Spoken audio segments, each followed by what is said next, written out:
seemed impossible to fail. And when someone else instead of me always seems to know the way, then I look at you and the world's all right with me. Just one look at you and I know it's gonna be a lovely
work to be done, so let's do it a little by little.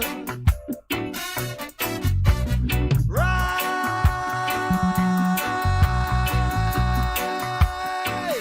from your sleepless slumber. Yes, yes, yes, yes. We're more than sand and the seashore. We're more than numbers. All together now. Wake up and live.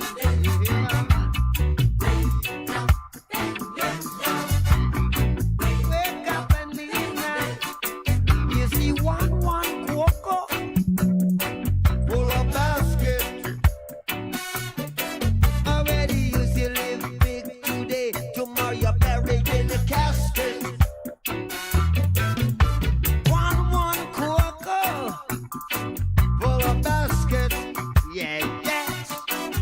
Already you see live big today. Tomorrow you're buried in a casket. Walk together now. Wake up and live.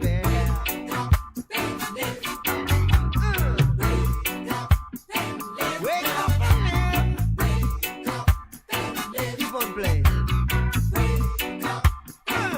Yeah, yeah.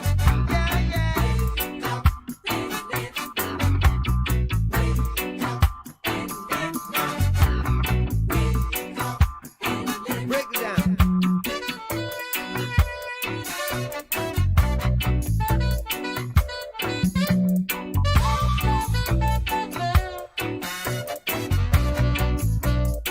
Come on, man.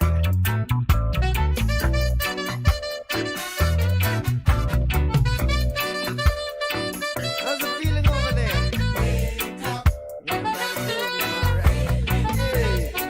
Yeah, yeah, yeah, yeah, yeah.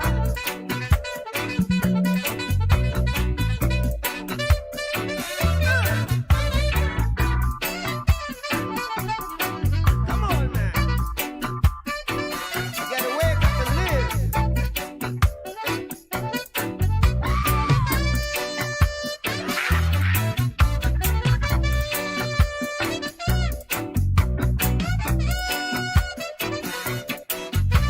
Life is one big road with lots of signs. Yes. So when you're riding through the ruts, don't you complicate your mind. Flee from hate, mischief and jealousy. Don't bury your dog, put your dream to reality. Yeah. All together now. Wake up and live. Yeah.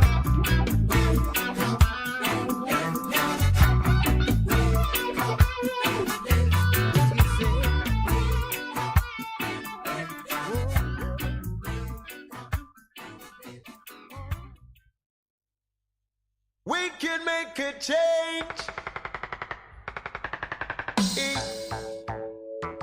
We can make a change. Come together. Whoa, yeah. If we don't change up the valleys and rearrange the system, we're always gonna be, the victim. If we don't change up the valleys and rearrange the system, we're always gonna be, the victim. My heavens declare Rastafari glory. Haile Selassie manifests his life. Well, now I shall tell of my story, 'cause this story has been lies, yeah. Contradicting themselves in every illustration, and their make-believe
is gonna do it for us?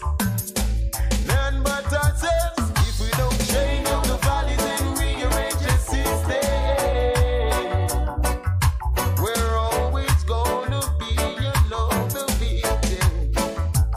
If we don't change up the valleys and rearrange the system, well, we're always gonna be, you know, the victim. If we don't change up the valleys and rearrange the system, we're always gonna be, you know, the victim. My heavens declare, Rastafari glory. Haile Selassie manifests his light. Now I shall tell of my story, 'cause his story has been light. So if we don't change all the valleys and rearrange the system, we're always gonna be, you know, the victim. If we don't change all the valleys and rearrange the system, we're always gonna be, you know, the victim. If we don't change all the valleys and rearrange the system.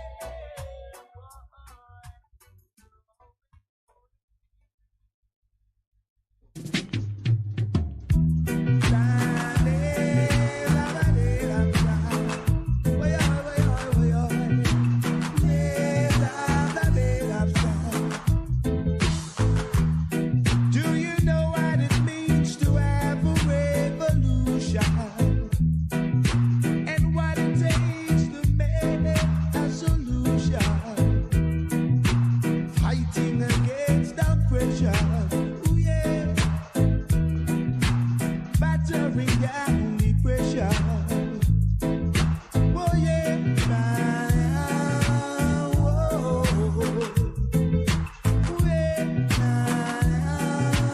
Whoa. Are you ready to stand up and fight the right revolution? Are you ready to stand up and fight it just like soldiers? Many are called, few are chosen. Many are called, few are chosen. Ooh, yeah. Whoa. Ooh, yeah. Whoa.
You turned it down.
Bess100 FM is the authentic voice of Jamaica, promoting your prosperity with better vibes and better music. Let us promote your goods and services for you. Advertise with us. For more information, call our office at 876-276-5072 or 876-883-5328. That is 876-276-5072 or 876-883-5328. Hey everybody, Apostle Prophetess Dr. Juliet Fagan here. I've got some good news for you. Many of you have asked and God has delivered. Guess what? Join me this and every Sunday. That's right, this and every Sunday evening, 7 p.m. until 8 p.m. Catch me right here on Bess100 FM. That's right. On Friend of a Wounded Heart, an extension of Vision Miracle Church of God. And so on behalf of Bishop Leroy and myself and all the brethren of Vision Miracle Church of God, I'm looking forward to having you Sundays, 7 p.m. until 8 p.m. right here on Bess FM 100.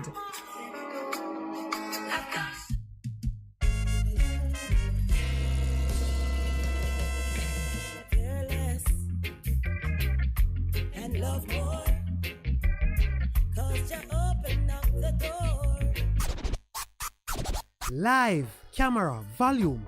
Live it up Fridays on Bess100 FM, 10 a.m. to 2 p.m. with I, Ibi Lion, each and every Friday, giving you the better vibes heard everywhere.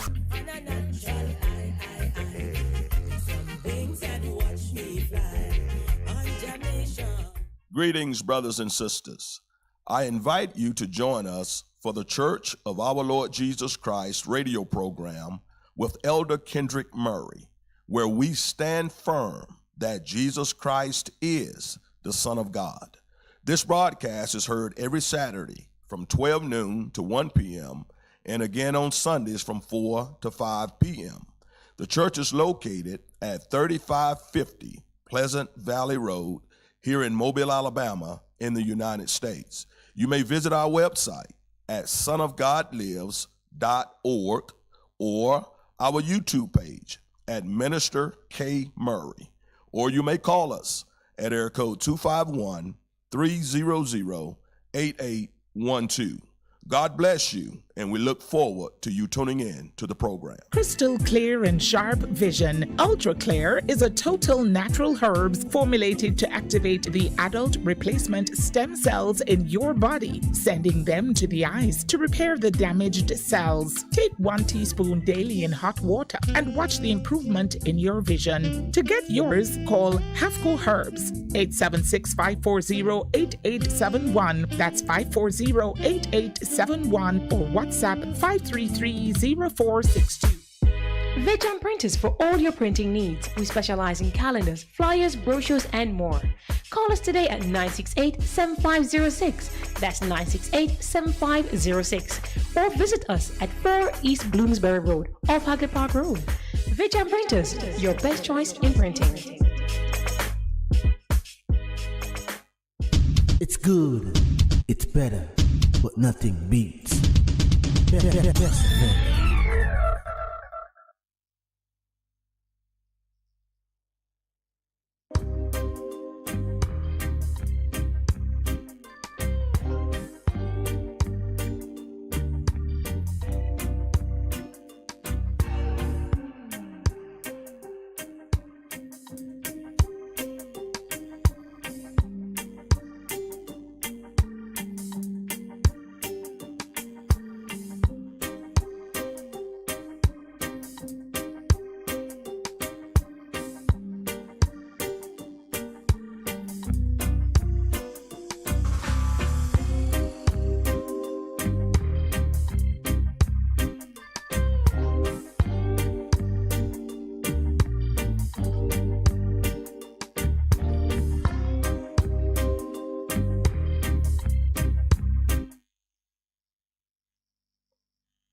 Good morning and welcome to the Morning Connection, coming to you live from the beautiful Ligony Club. This is Thursday, free-flowing Thursdays, and we are your hosts, Minett and Pastor Percival. Good morning, good morning, good morning. A great morning. It's a sunny morning. The sun is coming up.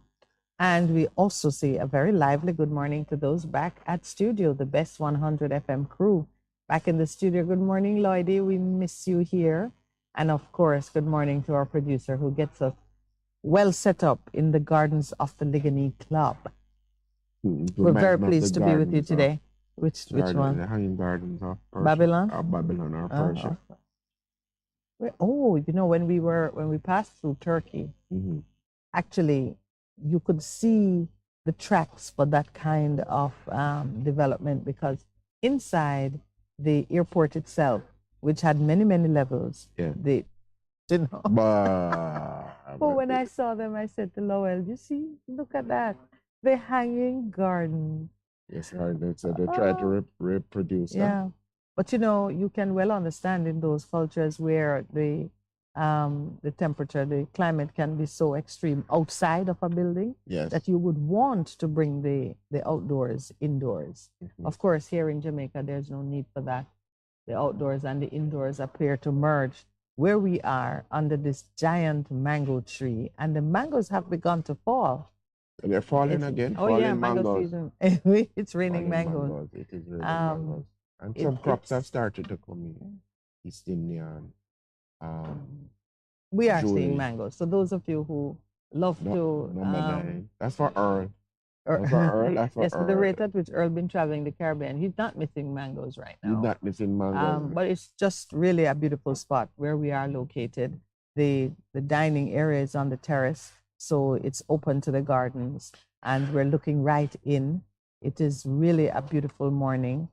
I'm echoing Pastor Percival's statement that it's a beautiful day and it's good to be alive on such a beautiful day. So good morning to all of you, those who are online and those who are on air. This is radio, and we know that our greatest impact is likely to be amongst those here in Jamaica, traveling the roads. You're in the taxi, you're in the motor car of your own, heading to and fro, and you have your radios. Your ear is tuned to your favorite radio station. And so we thank you that we have made the list. I want to say a special good morning to a very special lady. My mom was listening to us in the morning, and so we had a nice chat last night as we continued the discussion about taking your rest. Okay, in okay. the Lord. But she's taking her rest now. She's an early riser. Okay, she's an early riser, but she's taking her rest. She's in her, people would call it your rest year. Oh, that's what they call it? I don't know. When you're retired and you don't have children and in emptiness and all of them things. I should still have children, please. Only your grandchildren come around. But you are basically, you don't have to get up and ensure that all of these things happen. Ah, Percy. So indeed is a rest. Yeah. That I know he's slipping quite down the slope. In the break, I'll tell him what I heard. What you heard? You know, the scripture says God spoke once, but you heard it twice. Oh, so I'm speaking once and hearing I'm hearing two. Yeah, you're so different things. I'm hearing it twice. But good morning, Mommy Avis. Thank you for spending some of your morning hours listening to Minett and Percy. So I'm waiting to meet your mom, you know. You'll have to go to her. As you said, she's in her rest years. Yes, she's in her rest years. We'll do a visit to the country. As you reflect on the whole thing of rest. That's possible. Because remember, we have been saying for some time we're going on the road. Yes. We're taking a road. We're taking it to the road. Yeah, that will meet up a lot of the people who you meet, or we say in Jamaica, you buck up on and then say, your voice is distinctive, mine is distinctive. And some people would come up and say, I've heard your voice somewhere. I said, guilty as charged. And I said, where have you heard the voice? It's the pastor up on the radio who the lady always quibbing and teasing. That's what they say. And I'm saying, I think you made that one up. I give you points for imagination. Not a soul said that. A point for imagination. No. I wouldn't even say that my voice is distinctive. I would say it's recognizable. My voice is not distinctive. Okay. Is it, you think? Yeah, it's your voice. It makes you distinct. Yeah, but I'm distinct. But my voice, for example, I sound just like my sister. At least they are like which one of your sisters? Or which ones haven't you met? I've met. We speak alike. We sound alike. Like I've same met two tonality. of your sisters. Yeah. 1, 2. One that I met, and I never knew your make sister. It sound like me have many sisters. Which I do in the family of Christ. No. But I'm just thinking, I met a sister of yours. You met Maureen. No, I met your sister. You met Maureen. Yeah. And you know Claudia. Claudia. Remember Claudia? Claudia said, are you? And Claudia said, okay, all right. We won't say how you met Claudia. I met Claudia. But you knew of Claudia even before you knew she was my sister. Right. So Claudia, Maureen, and the one who is over. You met Desmond? Yes. Or by Desmond, yeah. By video? I met Desmond. She was here in Jamaica? Yeah. Really? Yes. I remember that. Yeah. We shall test it and see. In the spirit. I think you met her in the spirit. And her son. I think you met her. And the lady, she has a son, and did she have come? Oh. Desmond, yeah. She does have a son, but yeah, man. But she has 2 sons. Anyway, to my mom, who is, I do hope you have joined us again. Thank you for listening. You know what my mom reminded me of? I know she was really listening because she had still been meditating on this conversation we had concerning taking your rest in the Lord and resting from your toils, as the criminality, the corruption, the many things that when you repent of them, you take a break, put yourself in the bosom of your Savior, and be restored. So she had still been thinking about it, and she said to me, but you know, I remember you from you were a child. I've been a Bible scholar for a long time. Well, that's what she remembered. Yes. You gotta read the Bible and the memory verse and all of them things. No, I've never been one. Do you know, now that artificial intelligence is interfering with how people see education and how different teaching methodologies are applied, I have always been of the view that how we teach children should not include memorization, teaching by rote, force feeding them gobs and gobs of information, and then try to pull it out of them through different testing, applying tests, whether it is, what you call it again, the multiple choice question or I've always felt that, I've always felt that the most important thing application for of the knowledge. A thinking person is to know how to find information and how to use it. Right? I'm thinking more in terms of application. Well, how to use it. Yeah, so we have the information, how to find it, and how to use it. How to manipulate it. Yeah. When you have it. Always. Which is what people are saying our system has not really done for us. It's more rote learning and recall. Yeah. And so, all right, so you have all these situations. Well-educated persons who can't apply the knowledge they've acquired to real-life situations. This is the challenge now. To be thinking outside of the box and to be moving forward in terms of what it is that you need to do in the situation. Wow. What happened, boss? I see him holding up his hands like he's saying, and he says, mind your own business. Going, help me. This is a busy morning. We're going to have two segments where we'll have two different kind of guests. First, because even as I drew you into a consideration of what artificial intelligence, the significance of it in this age, digital literacy is critical for survival. Critical that you understand the technology of the day. JPS has, remember when we first went to JPS to invite their participation in our program, it was on the matter of digital literacy. And people, yes, I remember. Yes, because we saw where things were going. At the time, we didn't even know that they had the prepaid product in their future, and the mobile app, which they've since rolled out. Or maybe they had they were just about to roll out their mobile app. But we feel at the Morning Connection, we are very concerned that citizens are not sufficiently included in the planning and the execution of these strategies, which involve understanding the technology, being comfortable with the technology, and as Percy and I are saying, being able to use it to enhance the enjoyment of some basic amenities. Your utilities, water, electricity, what's the other one that we should, water, electricity, telephone or internet, communications, all those utilities are heavily dependent on an increasingly digital environment. For you to be able to even get your bills, pay your bills. You may have heard it, but a night or two ago, there was a blind man saying he pays his bills online. He does his banking online, a blind man. And he's seeking to teach more members of the disabled community, the blind community, how to. On the news? Yeah, yes. And he was stating it very confidently and proudly. There are some of us fully sighted, and if we say something to them about online, they react as if you're trying to scam them. And there's a blind man paying his bills, doing his banking online, and desiring the keyboard, and desiring more inclusiveness for persons in his community.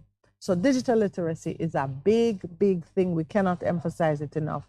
And we are so happy that the Jamaica Public Service Company Limited, our friends there in particular, Winsome Callum, we have to give her some kudos for that.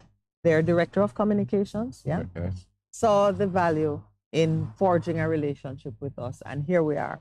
This morning, the very vivacious Miss Ruthlyn Johnson is going to join us. Did you notice that she's the one who's coming? Ruthlyn. She's out of she's the customer service area manager.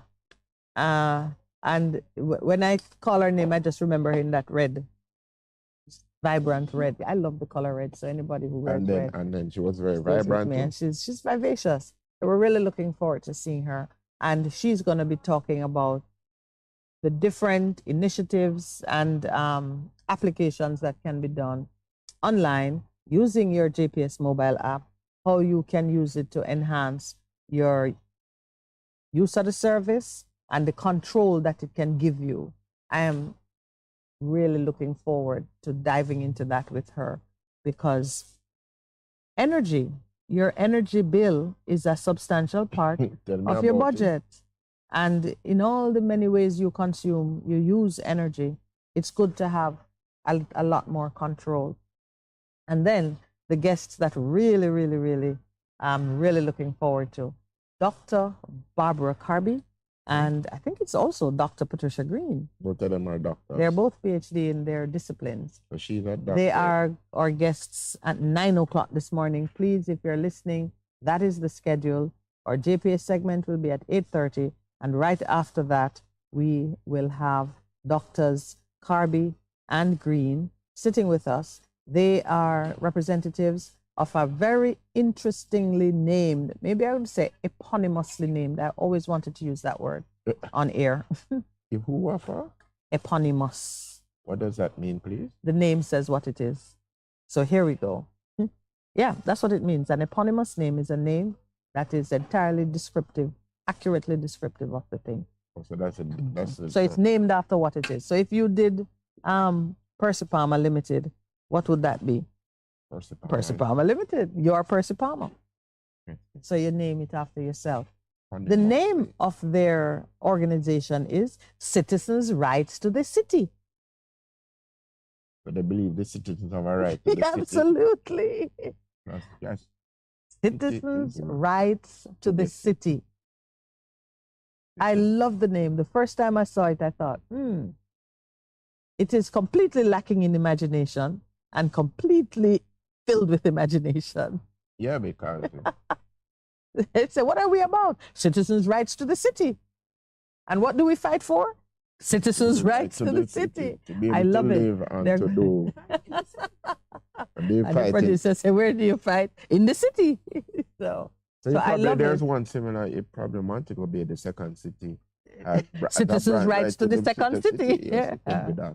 That's I love it. interesting. Yes, Yeah. I'm intrigued by I haven't asked anything about the history of the name. I will let them tell it. You can hear it. So while you're sitting there spending 6 weeks in meditation on how to name your organization, you don't need to. Call it what it is. Take so long. 6 weeks. Citizens' rights to mango. Hey, some people don't even some people can't start until they've given a name to their organization, and you see them with a placeholder, and no marketing material can be prepared.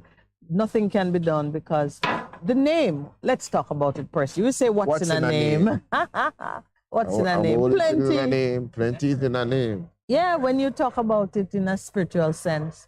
Well, the name speaks it all. Look at Jabez. There you go. Although with some of these things you wonder what comes first, the meaning of the name or the name. Because sometimes the man's life exemplifies the name. That was given to him. Yes. And thereafter. I have to break it, because even Jabez, remember, he says, oh, Lord, I know my mother that have me. I was. Yes, his mother never named him so well. In pain, but I am breaking that over my life. Can you please enlarge my borders? And it said So the did Lord he? heard him.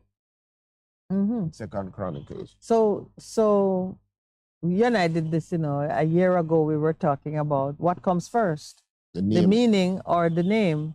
because after the name becomes the meaning. For example, after Minett and Percival, someone will say, based on who we are and how we... You mean the people who always laughing on the morning kind of thing? Then somebody else, another couple will, on their program will get called, oh, that's the Minett and Percy of today. That can only happen after Minett and Percy. Yeah, because that's not the trend. Yeah, because you're right. So citizens' rights to the city are coming to sit with us. I love what they are doing. I'm not gonna tell you about what they're doing just yet. We'll keep talking about it as the morning progresses. Suffice it to say, they're no ordinary folks. They are an alliance of 24 citizens associations. Mm-hmm. Now, of course, we have plenty communities in the city, way more than 24. But they have come together. And 24 of them have found common voice, are standing together, and there are a number of things that they've been doing. They came to my notice because they've been writing, supporting various things and speaking out and participating. Yeah, and they're, well, not the organization itself, but members of the organization. So they're doing exactly what I believe God desires for his children to do, come together around wholesome principles and support each other in the fight for justice. And they're going to be with us at 9 a.m. They're going to just spend the rest of the morning with us. Last week, we had two of Jamaica's finest. You remember? The police were here with us. How could you forget? Oh, yes. And they stayed with us right up to the wire, one would say. And that was an amazing experience. That is a feature which I did say, give us your feedback. I don't think anybody remembered to talk to us about it in the week. We're concerned about the budget debate and all of those things. It encompass, consume them. Yeah, but we are looking to continue that, make that segment a continuing feature. So we're really looking forward to that. But as you talk about Percy, citizens' rights to the city, the eyes of the Lord watch over those who do right. His ears are open to their cries for help. You think they're making a cry? They're crying out to him and say, Father, this is what they're doing to our city. Because you and I know that God has a specific concern for the land. The land is one realm, one of the created realms or dimensions. And it has a major significance. Yeah, and it has its own personality and purpose, and there's a mandate concerning it, and how we as the inhabitants treat it is very important. Because if you treat it bad, it will vomit you out. That's what comes to mind. Yep, and if you honor it, it will reward you with bountiful crops and so on. So I am, you have your ministry is what it is. You are relating directly to, you're saving souls, you're drawing people into the kingdom. Their ministry is caring for the environment. I don't think when they come, let us call them missionaries. Missionaries about the city.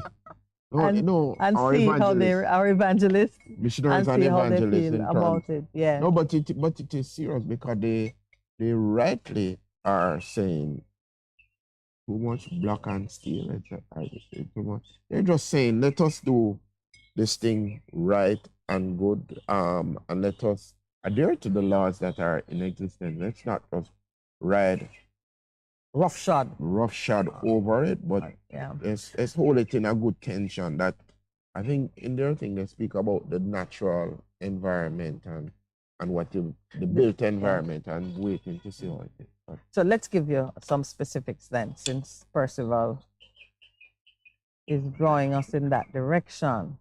There are some things which they advocate. Key among them, if you look, is holding state agencies accountable for the regulation of the built environment and the natural environment. So because they're focused on the city, they're not the ones behind the injunction to stop the mining in the cockpit country. No. But they would have been involved in the resistance to a certain level of development in Long Mountain. Right. Because the natural environment was being at risk, serious invaded in an extreme way.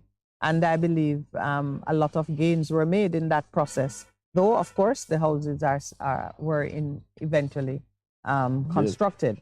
So they are calling on state agencies. This is the Kingston and St. Andrew Metropolitan Corporation, NEPA, NAA, for example, to respond in a timely and relevant manner to citizens' concerns.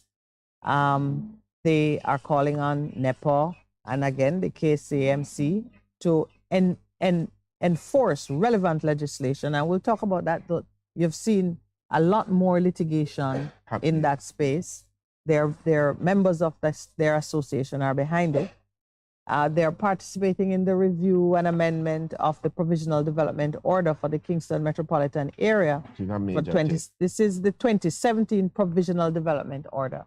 So it hasn't been finalized yet, and sometimes you wonder, how long can it be provisional? And while it's provisional, a lot of things are done, which later on you may find that the final order don't even embrace that kind of development. So the people taking advantage of the fact that there's not structures and boundaries. It's not settled out yet. Though, and they're seeking now. This is in the area of enforcement. They are calling on the KCMC to ensure that no construction gets started until all approvals are in. No building approvals to be until all the requirements are in place. And this is because provisional approvals are granted and people put money in the ground. And then it's a problem, right? So so on. They have a list of things. We don't want to take away their thunder. Whoa, these are the 24 communities. Let's call out the names of some of the communities. So if your community if you hear the name of your community called, stick around for 9 a.m. to hear how some of your issues are already being addressed by this advocacy group. We'll do the list after the break because we're right up on the 7 a.m. break.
Bess FM-100 on your dial. Keep listening. Let's talk about tilapia.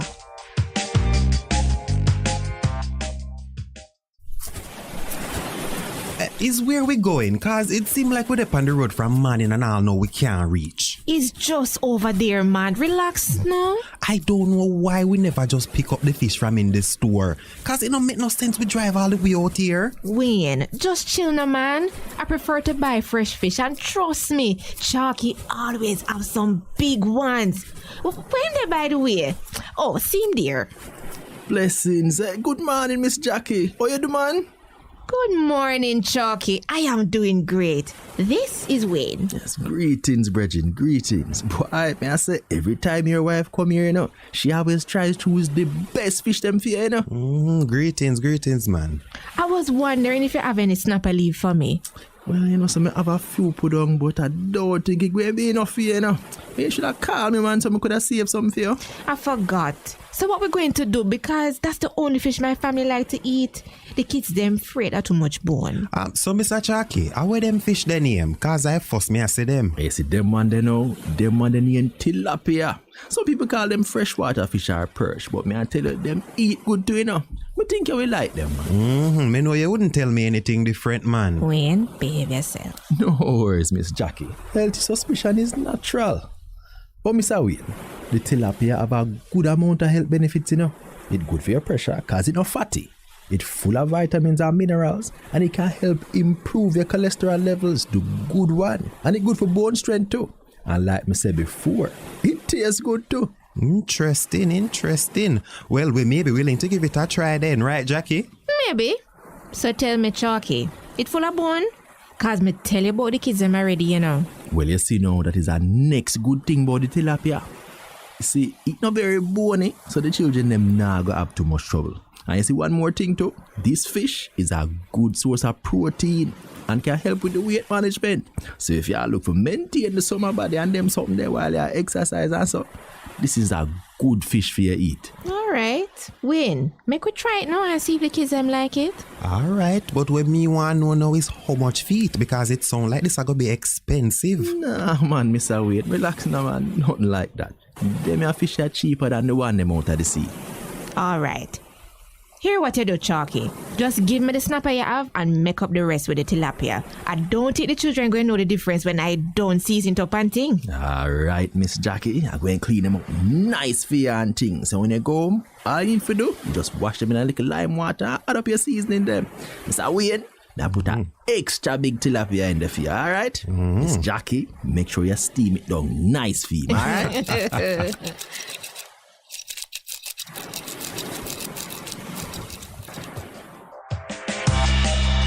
Let's Talk About Tilapia was brought to you by the National Fisheries Authority. Fish for today, fish for tomorrow.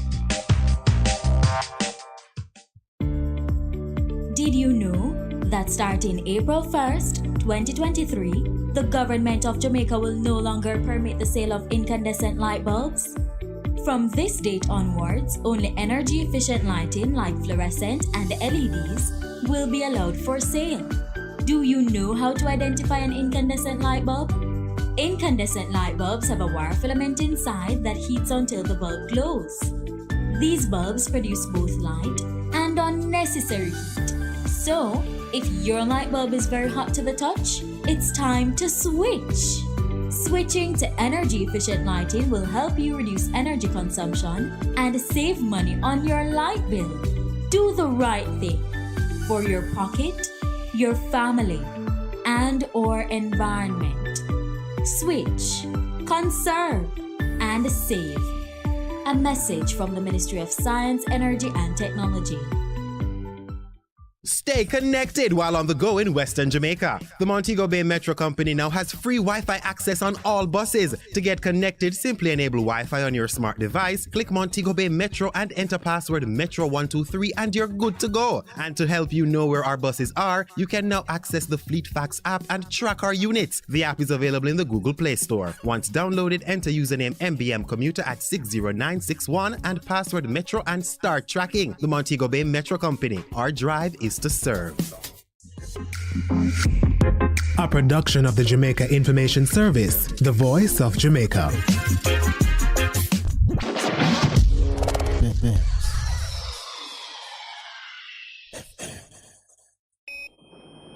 Bess100 FM, broadcasting live in all 14 parishes. Hanover 100.5, 100.9. St. James 100.9. Trelawney 100.3, 100.9. St. Anne 100.3, 100.5. St. Mary 100.5. Westmoreland 100.1, 100.5. St. Elizabeth 100.1, 100.5. Manchester 100.1, 100.5. Clarendon 100.1, 100.5, 100.9. St. Catherine 100.5, 100.9. St. Andrew 100.5, 100.9. St. Thomas 100.5 and 100.9. Bess FM, giving you the better vibe.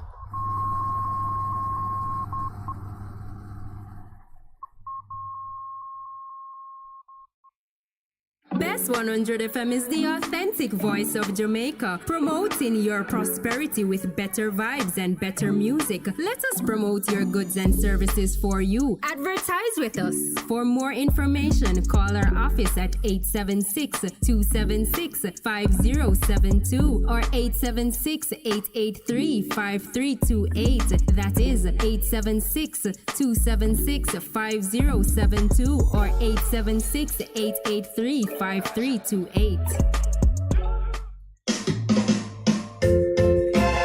Having trouble getting parts for your Mazda? Maljam Auto Parts is your solution.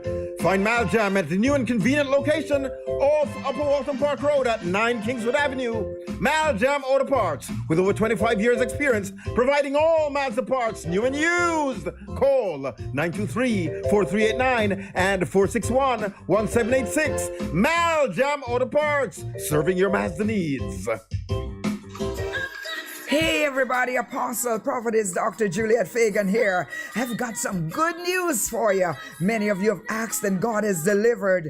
Guess what? Join me this and every Sunday. That's right, this and every Sunday evening, 7 p.m. until 8 p.m. Catch me right here on Bess100 FM. That's right.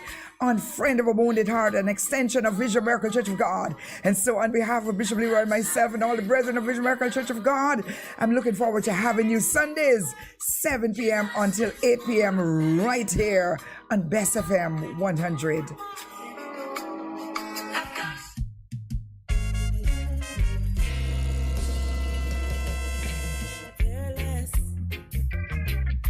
And love more, 'cause you open up the door. Live, camera, volume. Live It Up Fridays on Bess100 FM. 10 a.m. to 2 p.m. with I, Ibi Lion, each and every Friday. Giving you the better vibes, heard everywhere. On a natural some things that watch me fly on Jamaica. Greetings, brothers and sisters. I invite you to join us for the Church of Our Lord Jesus Christ radio program with Elder Kendrick Murray, where we stand firm that Jesus Christ is the Son of God. This broadcast is heard every Saturday from 12 noon to 1 p.m.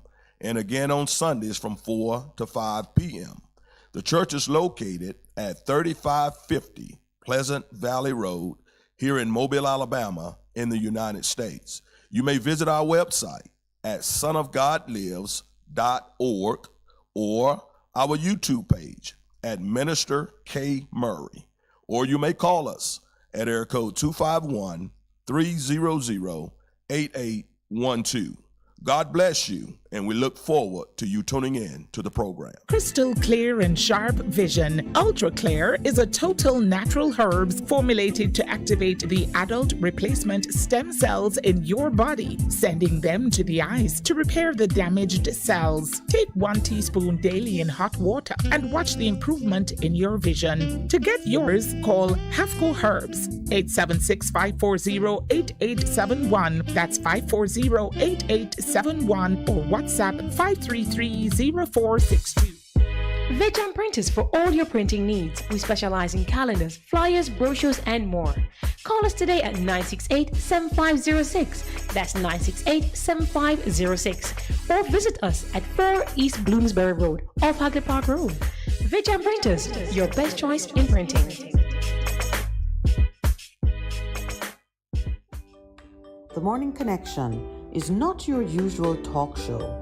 We aim to stimulate discussion and chart new paths to self-empowerment. So please join us, Minett and Percy, on The Morning Connection, Mondays to Thursdays, 6 a.m. to 10 a.m. on Bess100 FM. It's good, it's better, but nothing beats. Bess FM.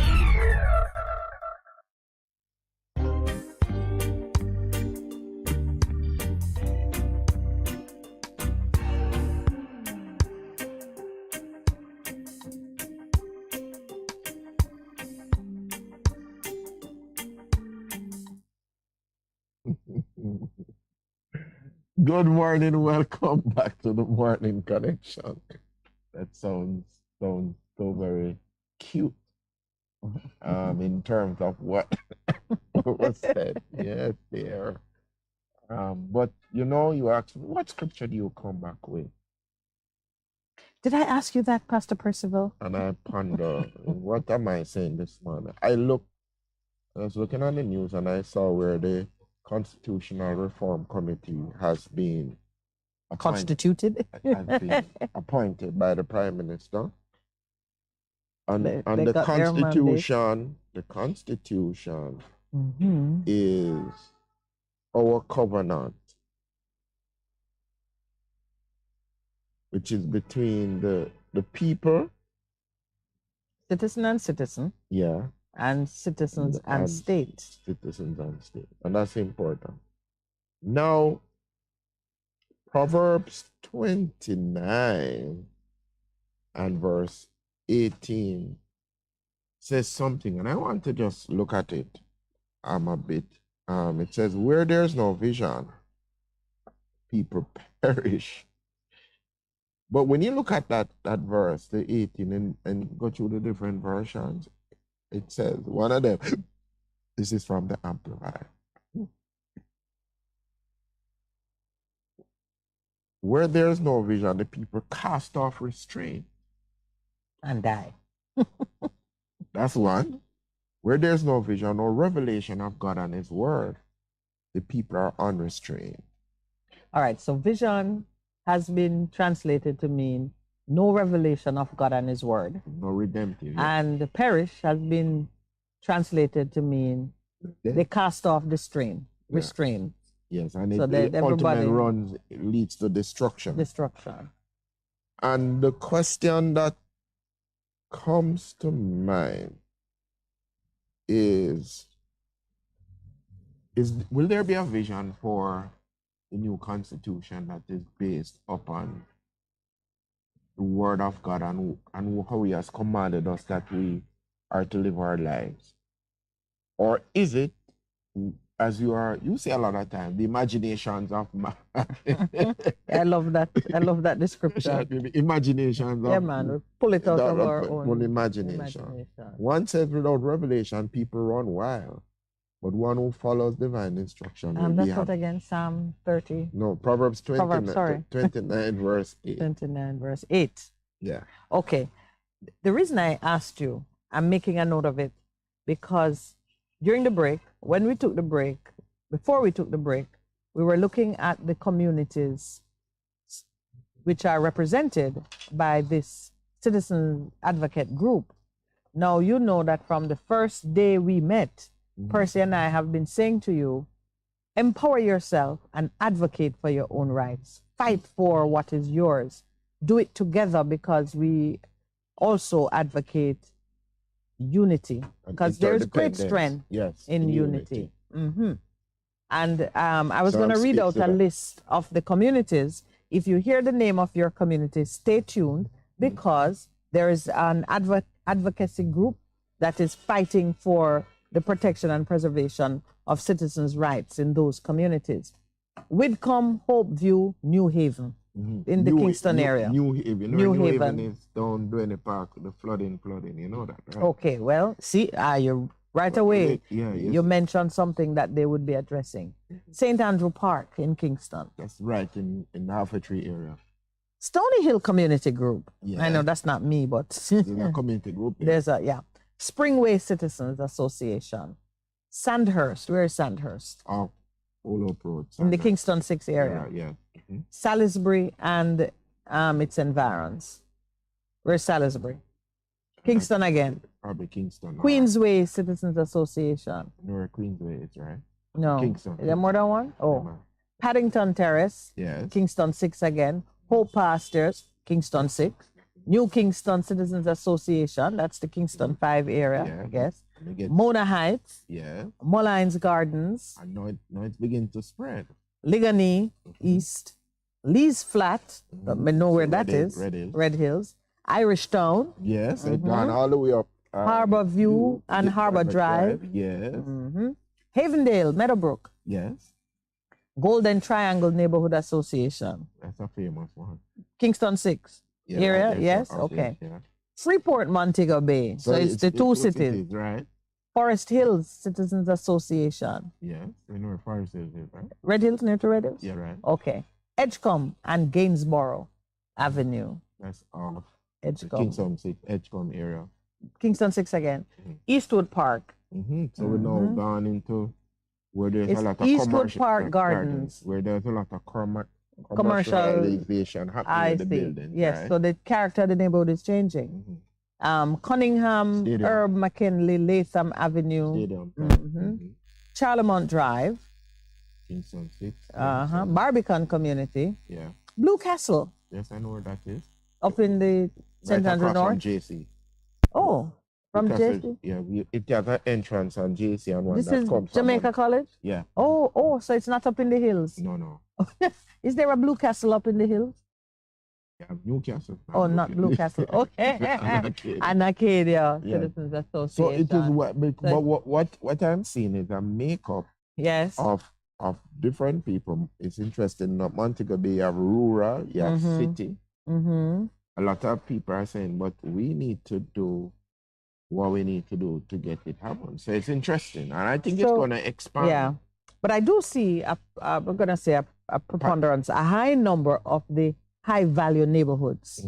So if you ask where is the middle class in all this and the well-educated, the ones who use their brain power to mobilize and to drive a certain type of activism, they're here. Right. Citizens' Rights to the City has 24, actually, they have 24 associations, but they cover residents from 29 communities.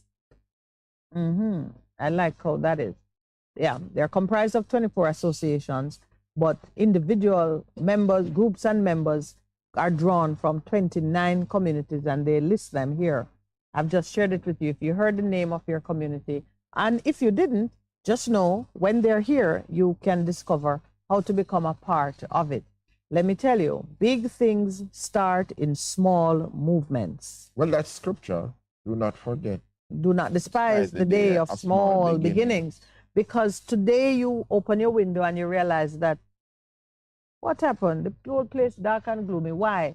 There's a massive sky rise that has just blocked all the natural light from your kitchen. Yeah, but you know what? And you realize that while you were sleeping, things changed around you. I never even know. And Ball by, and chain. and by sleeping, I mean, you were not paying attention and maybe others were even trying to wake you up and say, don't you see?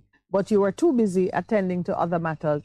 And when you came to, the whole picture had changed. When you came to... When you come to your senses? Yeah, it had moved and left you, and then it never concerned you initially. Yeah. But now that it concerns you... So tell me about the ball and chain, because that sounds like... Ball and chain? Who is ball and chain? Your good friend. And he was talking about what was happening in terms of these developments that are happening, and he says, now ball and chain, which you interpreted for me, he was referring to ball and chain, was saying she wake up and she have to now be watching her, closing her window because of the development that was happening next door, and people could peer down into her house. Yeah. So undoubtedly, these small violations grow to be even bigger violations. So one moment you realize that the natural light to your kitchen has been blocked. Why is it blocked? There's a skyscraper beside you. How did it get there? Because you are living in a country where those who should guard the gates and ensure there's proper consultation and ensure that people adhere to the rules that are laid down and so on were slack, and you didn't notice. So it takes you to the whole business of accountability and governance. Just that. My kitchen is dark. Just that observation. Why the kitchen so dark? Today. But it will be dark forever. It brings you in full confrontation with the systemic rot and lack of enforcement capabilities in the governance of your country. Can you imagine? Just that observation. Why my kitchen dark? Well, don't make the connection. It's like people don't understand the not holding of this local government election, the implications for people on the ground local government is related to building permits. You know? Yes. They will make that connection. And like building. The parish code. Yep. That building permits. So It's the councillors whom you appoint who sit on your parish council. And then the larger issue of governance and accountability arises where what is the real value of a parish council if you have a national works agency who can just come in and change up everything that is done at the local level? Or when you send something to them, they fix it up. Overrule whatever has taken place at the local level. So those issues come right to the top of the table. Believe me, this citizens' rights to the city has the makings of the next government of Jamaica. You're being prophetic. I am. Because the issues they tackle and their effectiveness in breaking ground will push someone from that little pond into a bigger pond and a bigger pond. And I noticed that Attorney at Law, Mr. Gavin Goff, is very vocal so it's going to be fun. Clearly you can see this is something I love and I'm interested in. I'm going to stop talking about it now because I brought a scripture for you, Percy. I brought a scripture for you. Actually, I brought two because as we've been talking, something that was said to me in the break made me go and hunt down the parable of the sower, the one who planted good seed. And in the night, somebody come and post something, you know. And in the morning, he saw something else. And the person said, "No, go cut it down." He said, "No, an man." enemy has done this, is where my spirit is. Because sometimes you set about doing good work and you've laid the proper foundation. But while you were taking your rest, someone was busy planting discord, planting bad seed in your garden, in your field, and the two begin to grow together. Jamaica is very much looking like that field. Because when you look at what some people are doing and the heart they have for it and, you know, what they're putting out, and then the harvest is not what it should be, which means, but when you look, you can see somebody else has planted alongside you. Is it because you have a mixed bag without a fixed vision up where you need to go? Because that normally happens, because remember, you know, even as we are in the Lenten season and heading towards the season of Crucifixion morning. Yes, and Judas was there. Yeah. Judas was there and seen all of the things. And he was invited. And he came and he was eating there. And right. And Judas wasn't a groupie who just attached himself to the band. And he was a bona fide member. Yeah. Belonged at the table. So and then you said, but how could he? But we're gonna return to that. I wanted to plant that one in the garden of our discussion because we ourselves need to develop a better understanding of why there is such a sharp disconnect between what we desire and what we get. You mean policy and implementation? No, not even implementation. What you desire, what you set about to do, what you lay the foundation for, and what you get. So, for example, you may have a counselor into whom you have poured all of your vision for your community, and you send him forth. When he goes to the council and participates in council meeting, what happened precisely? Is it that while you were pouring good things into him, somebody else was pouring a bad thing? And was listening to something else? And he was listening to something else? Or is it that when he gets there, the system ignores him? I want to develop a better understanding of where it goes off track. Because we know, per the parable of the sower, that the good seed and the bad seed will grow up together. Because until the day of reckoning. Yeah, the workers were saying, should we just pull it up now? And him said, no man, hold on. No, make it grow. Let them grow. Until there will be a day of harvest. A day of reaping. So but the question is, how do you guard yourself against known bad seed? You don't guard yourself. Your creator guards you. You know somebody, and you see actions, and you see people, and you say that person they have bad heart.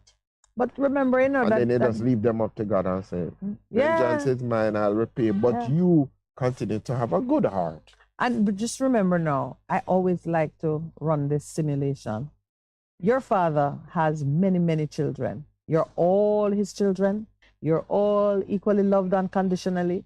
So he knows, for example, that he might say, you know, Percy will sleep late. Minett will wake up early, but she'll waste time in the morning. Percy, once he's awake, is very organized. Hear what he'd like. He'd like Minett to wake up Percy, and when Percy wake up, Percy help Minett to be more organized. That's what he'd like, where I use my strength to pull you along, and you use yours to build me up. He wants us to work in unity. So my shortcoming is going to be the perfect complement to your strength and vice versa. Therefore, he will, we are interdependent. And he will put us together. So the bad in me is growing right alongside the good, and the bad in you is doing the same. The day of harvesting is going to determine which one predominated, which was more dominant. If I can help you curb, trim back, prune, get rid of the bad habits, then on the day of harvesting, the two of us get up, oh, you go into the good barn. You over there, fire for you.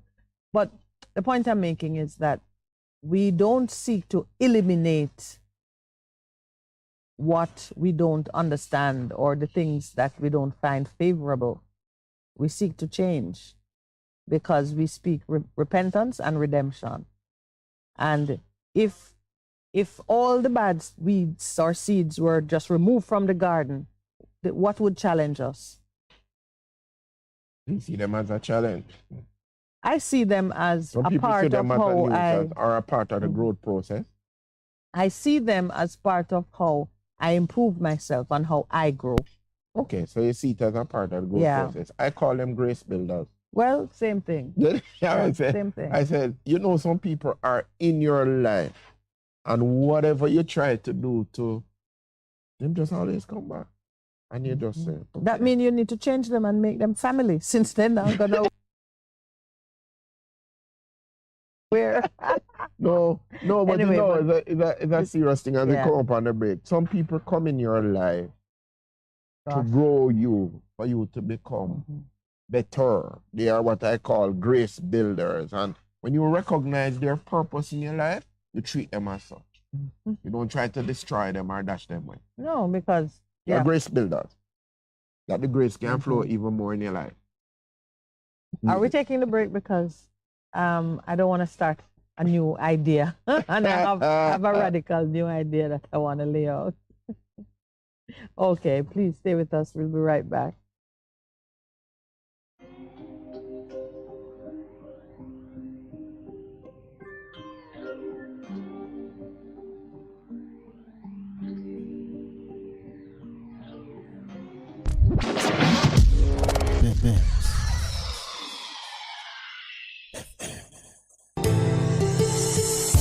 This parenting tip is brought to you by Bess100 FM. What you do matters.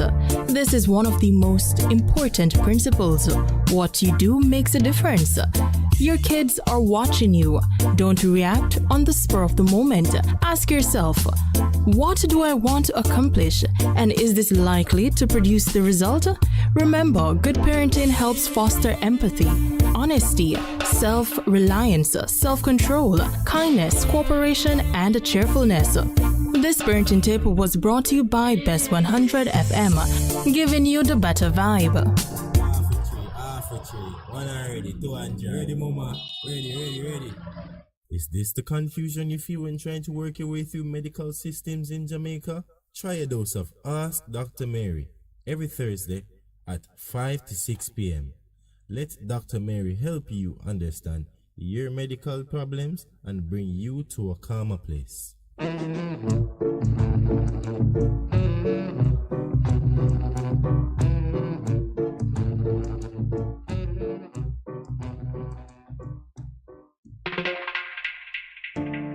Do you need reliable health care? we have it. Yes, we do.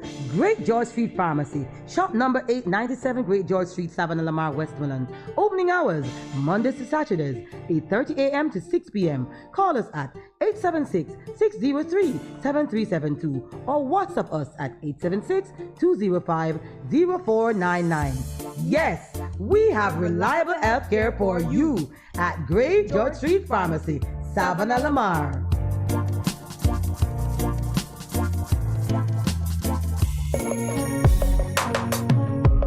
Looking to clean your vehicle super clean? 123 Clean Car Wash, located at 2¼ Osborne Road, Kingston 10. Entrance on Grove Road, below Tropical Battery. They wash and vacuum, undercarriage wash, engine wash, polish and compound, shampoo and detailing. Call them at 876-631-3400. 123 Clean Car Wash, the best in the business for a cleaner wash. 1, 2, 3, believe me, it's so easy. 1, 2, 3.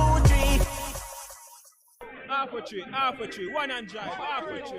Bossy, how you do I take taxi style? Jano, I want to tell you, say, 2 months now, my transmission mash up, and I check everybody and can't hear nothing positive. Yeah, hear me? You waste all that time on shop around and never call the experts.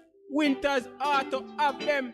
Them have over 35 years of experience and them diagnose the problem and get back your transmission brand new. For them service excellent and efficient. Trust me, man. Yeah, hear me? Call them at 929-7040 or go to them at 106 Maxfield Avenue, Kingston 13 and talk directly to the boss. Just tell them I'm me, send you. Wow, you big star. Yeah, man, respect my boss. Yeah, try calling her, cause trust me. Waiters Auto Spares and Repairs, good afternoon. Ah, what a relief. What should a taxi service do for you? On-Time Taxi Service is more than just a ride to the other side of town. They offer clean and spacious vehicles, reliable service, and promise to always look out for their customers. They'll come when you call and take you where you want to go on time. At 926-3866. We are something special on the road. The Morning Connection is not your usual talk show. We aim to stimulate discussion and chart new paths to self-empowerment. So please join us, Minett and Percy, on The Morning Connection, Mondays to Thursdays, 6 a.m. to 10 a.m. on Bess100 FM. It's good. It's better. But nothing beats.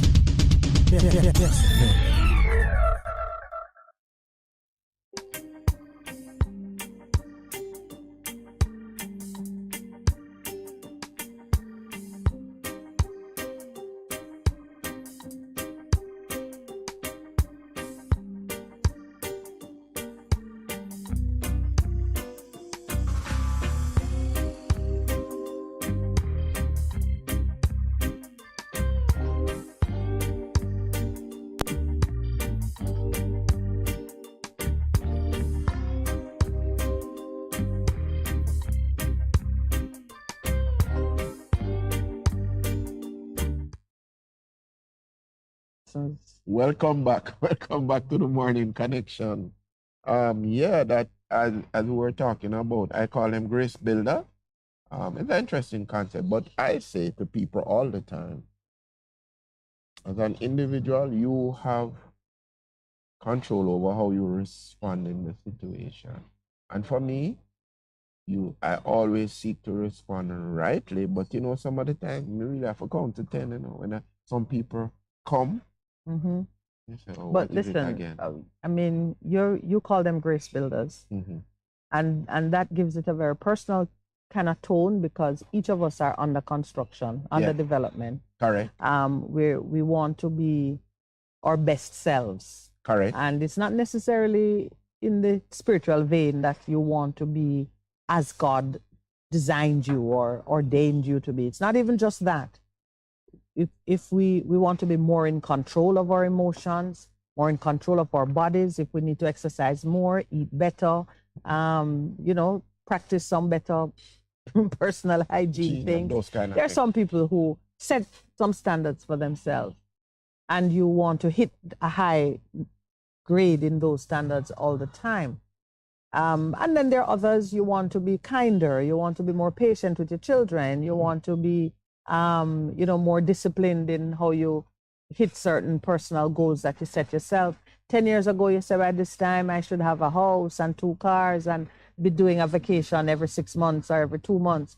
You don't even have a car, and you're still living in your mother's basement or whatever it might be. And you want to be more disciplined in getting those milestones, those personal targets off your list. And you're wondering, well, how do I move from where I am to the place that I have set for myself? That's my personal goal or ambition. And I'm not going to tell you, you need Jesus. You need Jesus all the time. You got to figure that out by now. But even those who are highly anointed, you know how many anointed brothers and sisters out there who can't get work, who, many things are happening and they're not advancing or progressing, but they are still highly anointed. They pray for you, things break open for you, but their thing don't break open. They're still stuck in a certain place. So the question always comes up, where am I missing a beat or just not being as effective as I can? And I took you to the parable of the sower. A farmer and his workers planted good seed. They know it was good seed. They look at it, they say, yes, this is exactly what we want to plant. It's healthy. It is exactly as it should be. And in the way of parables, the next morning, it had grown. So we know it's not literally the next morning, but in the way of the parable, it grew. When it grew up, you look in there, you see every kind of boogie yaga seed sprouting things amongst your good seed, getting ready now to strangle the seedlings and to starve them of nutrition. And you're scratching your head and saying, what must I do? How did this happen? I know what I put in the ground. Where are these coming from? We're at the head scratching point now. In some of us in our personal lives, some of us in the nation. The nation itself is at a head scratching. Even ministers who may be diligent at their job are saying, this is the right policy. I consulted. I got the experts. I went through the country. I got all the agencies to say, yeah, we're going to this way. Now that we're there and we're trying to reap the harvest, we're seeing all kind of crazy. Where are the people who said, yes, I'm behind you? How is it that we're not seeing the fruit which we anticipated? And you have to do a post-mortem if you dig it up and cut it open.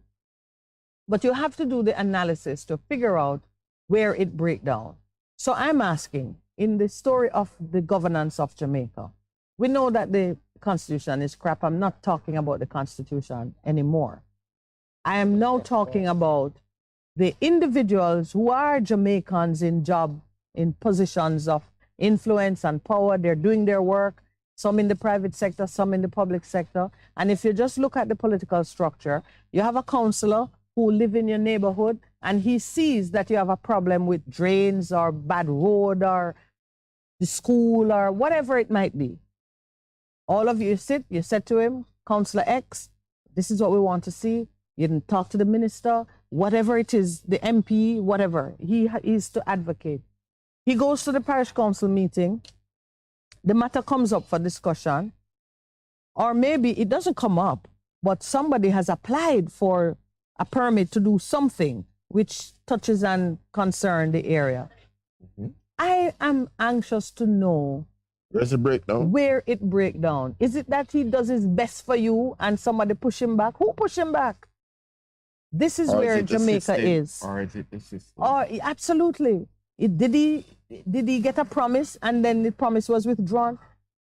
Citizens out there with the representative who in your community and at the rum bar or in the church hall or wherever you meet him, can you please get into the habit of meeting with them regularly, asking them the tough questions, making sure they understand what you want, what is important, and then be in a position to say, where it broke down. Don't be scratching your head and having to say, well, an enemy has done this. There's always an enemy. No, there's always an enemy lurking. Seed. But the truth is, when you look in that mirror, yes, and you do the self-examination, like you're doing a SWOT analysis yeah, of what has happened, and you know how to fix it.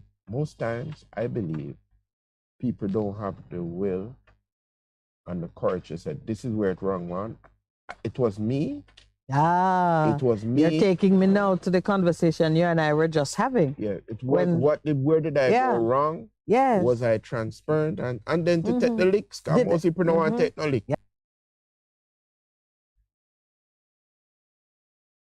Yeah.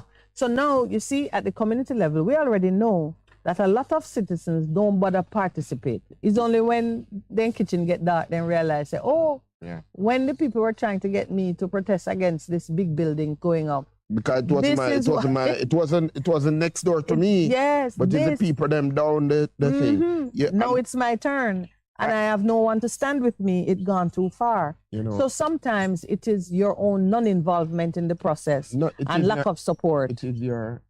It is just call it that. It is your non-involvement in the process at the beginning, because it not really concern me. Yes. And I'm not gonna stand up, it don't matter me. But then when you need somebody to stand up for you, what happened? No, everybody gone because you didn't support them. So you stand alone. And you know, that is how injustice thrives in a society.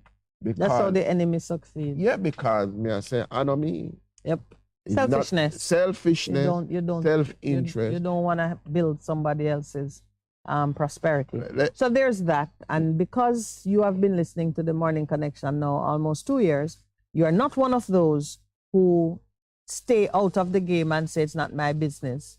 You're one of those who participate. So now your new level of participation is this. Having given the vision of your community to your representative, your local representative, is to hold him accountable and not to just, inflict blows on him because he didn't bring back the goods, but to find out who tripped him up, who is fighting your progress and don't want to see your community move forward. So you can take that fight to a higher level. Of course. Greater involvement.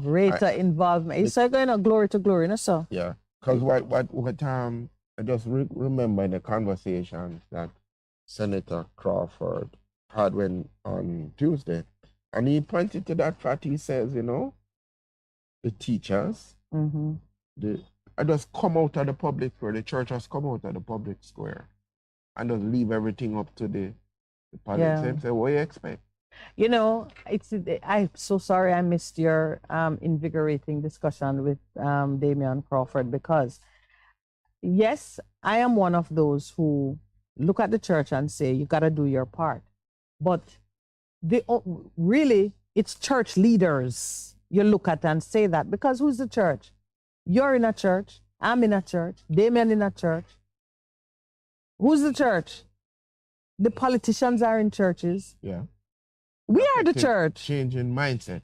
So the only one that you could really say maybe short on a certain type of involvement are the church leaders who must lead on the critical issues. Yeah. Don't leave the body to flounder around, but lead. Lead with the teaching, lead with the pointed advocacy. Yeah. Like Earl Brown is celebrating our new female hero, Angela Brownberg, for stepping up to the Speaker of the House and her crazy ways. And calling her out. So leaders have to be sounding that kind of clarion call. So persons who are of like mind can say, oh, that over there is addressing what I want to focus on. Let me add my voice to theirs. When we were in the break, you and I said, I'm going to find a way I'm going to use what we were discussing about as an example of what I'm talking. We have a number of schools, business organizations, you name it, where people work. Yeah. And the leadership of the organization, competent, educated. On the technical scorecard, they hit high marks for knowing their job. Correct. There's a vision which people buy into, and there are resources which are applied in proper order to bring the vision to life. Yet the vision flounders, it suffers, and somehow this talented, well appointed person can't seem to achieve the level of success. And you're at the head scratching point now saying, we planted good seed. Whence cometh these tears? I love the old. Yeah. Okay.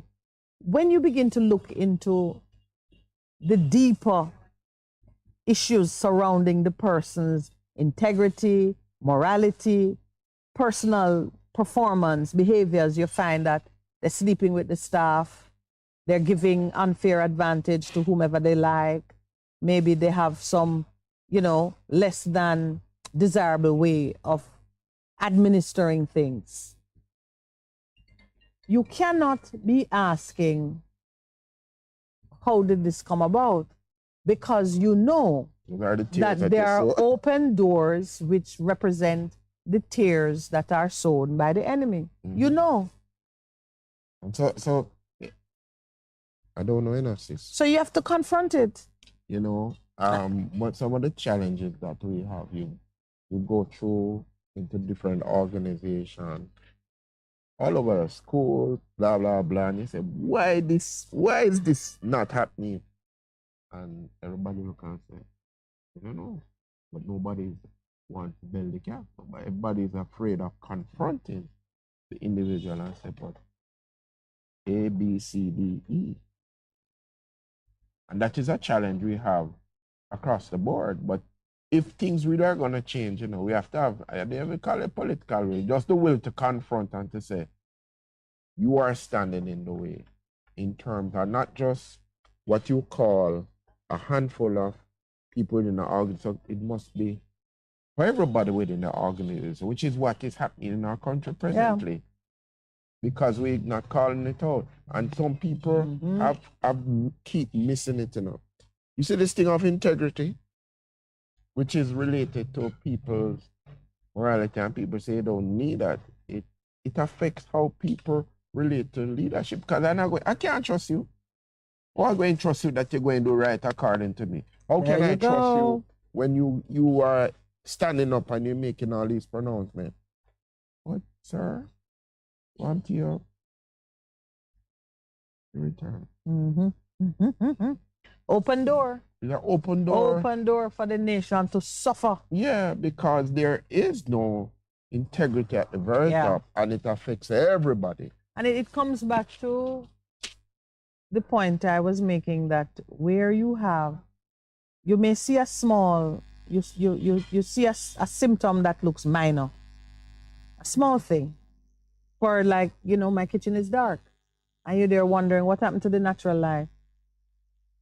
When you look outside and see the tower that's beside you, that skyscraper is going to take you to, how did the government agency get to permit this thing? Who took a bribe? Yeah. Who did not do their job in overseeing what needed to be done? And so on and so forth. It goes deep. It is definitely deep. Yes. So even the 12 that become the 32, that it looks like them going to have to lick it down. Well, it will be interesting to hear. The 12, remember the 12 that was approved? Yes, the development that became building. The two, and it was in the paper up to a week ago. Them say,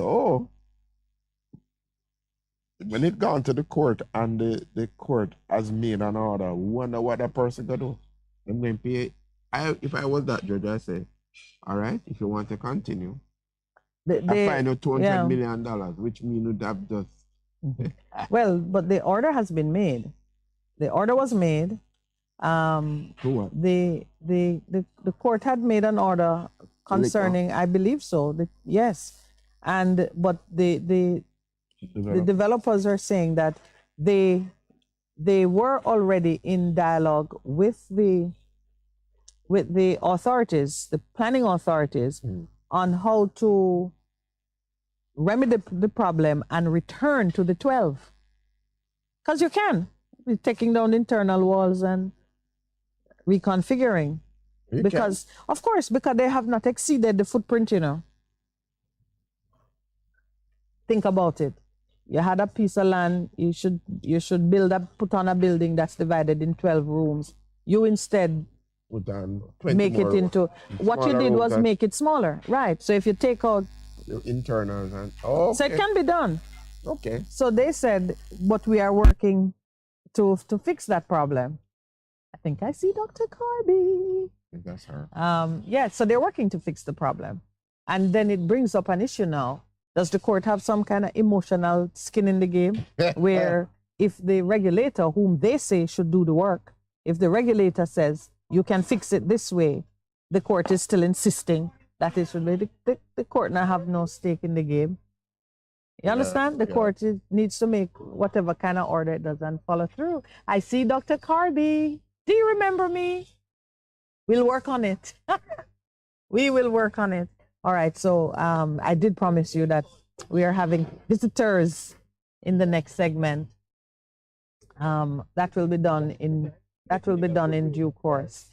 But you have raised are we close to the break? No, we're not. Okay. So you have raised a very, very important point. But I like how you just tracked it back, you know. So you see this building? Yes.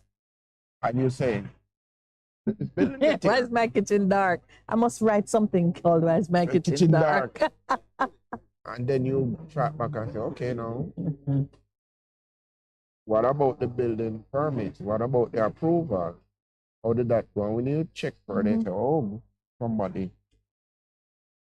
was offered a bribe. Because I've seen that happening. I'm talking to, you have conversations with somebody within construction, and he said to me, oh man, them are gonna fix that soon, man. Just give them one of the apartments and it's out. So I said, yeah, that's how we do it. Oh wow. It's not challenging. Yep. Wow. Wow. Because it's well worth it to someone to gain that kind of material wealth. Yeah, but so they think about the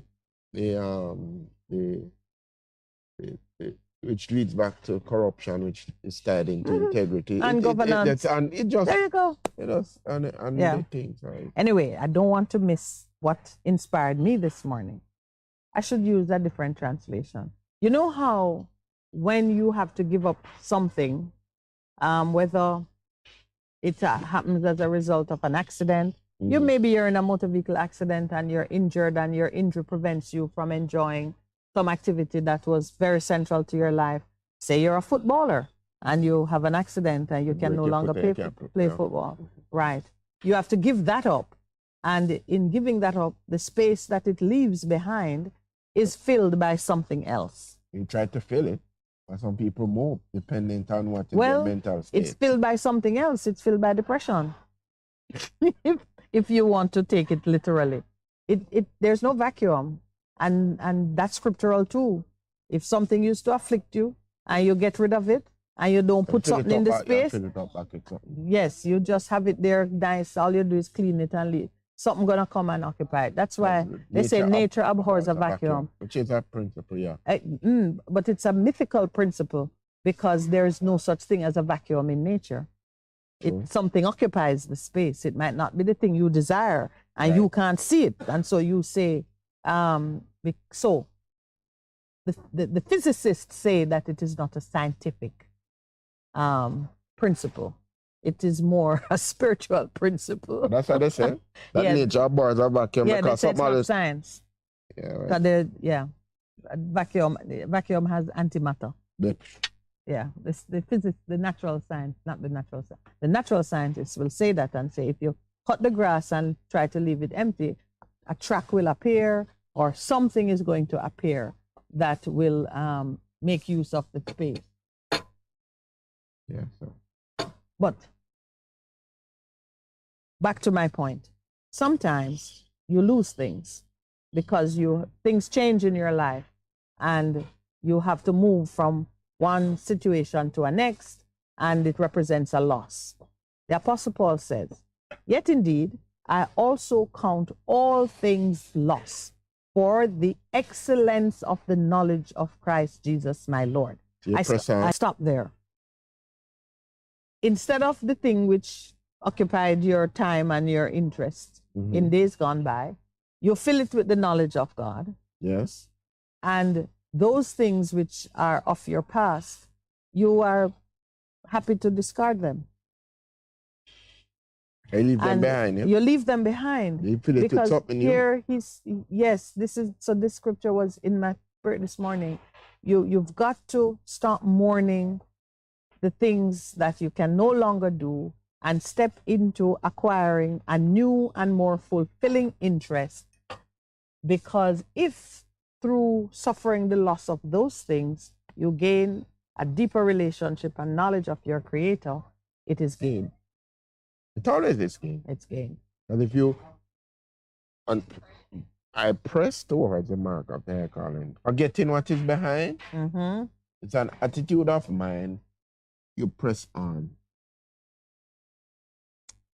All right. There is something in the paper about the Integrity Commission, and I see, are there threats against members of the Integrity Commission? I'm just picking up a note from one of our listeners saying, do we realize that the Integrity Commission is now the most corrupt organization in Jamaica? Tongue in cheek, right? No, I think he's asking it.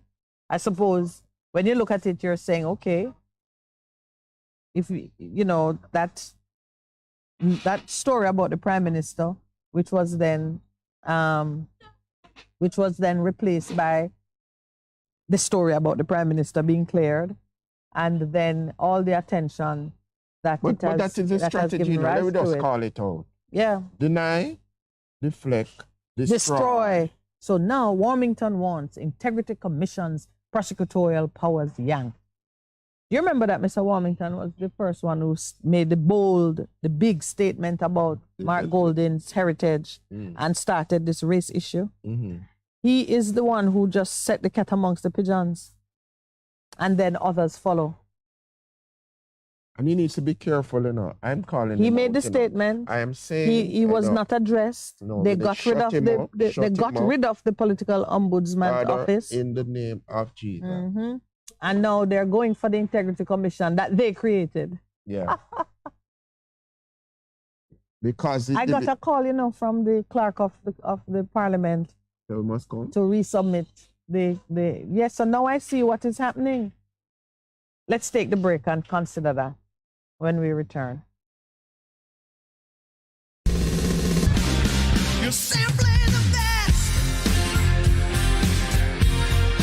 Better than all the rest. Better than anyone. Anyone I ever met. You're simply the best. Bess FM-100 on your dial. Keep listening. Hello, I'm Moira Alderson with the BBC News. The Israeli Parliament has ratified a law that would make it more difficult for courts to remove a Prime Minister deemed unfit for office. The opposition believes the law was tailored to protect the Prime Minister, Benjamin Netanyahu, from fallout from his trials for alleged corruption. Across Israel, hundreds of thousands of people are again holding protests against a wider judicial overhaul proposed by the government. Here's Anna Foster.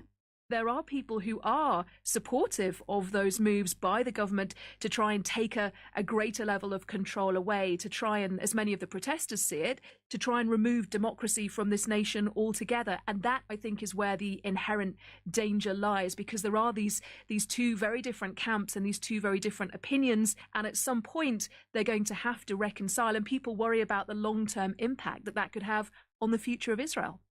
Large numbers of people are again taking to the streets in France on another day of nationwide protests and strikes against legislation to raise the retirement age. Strikes are disrupting schools and public transport, as Hugh Schofield reports. This 9th day of protest since January against the pension reform is starting off much like the others, with many schools and universities shut and major disruption to public transport.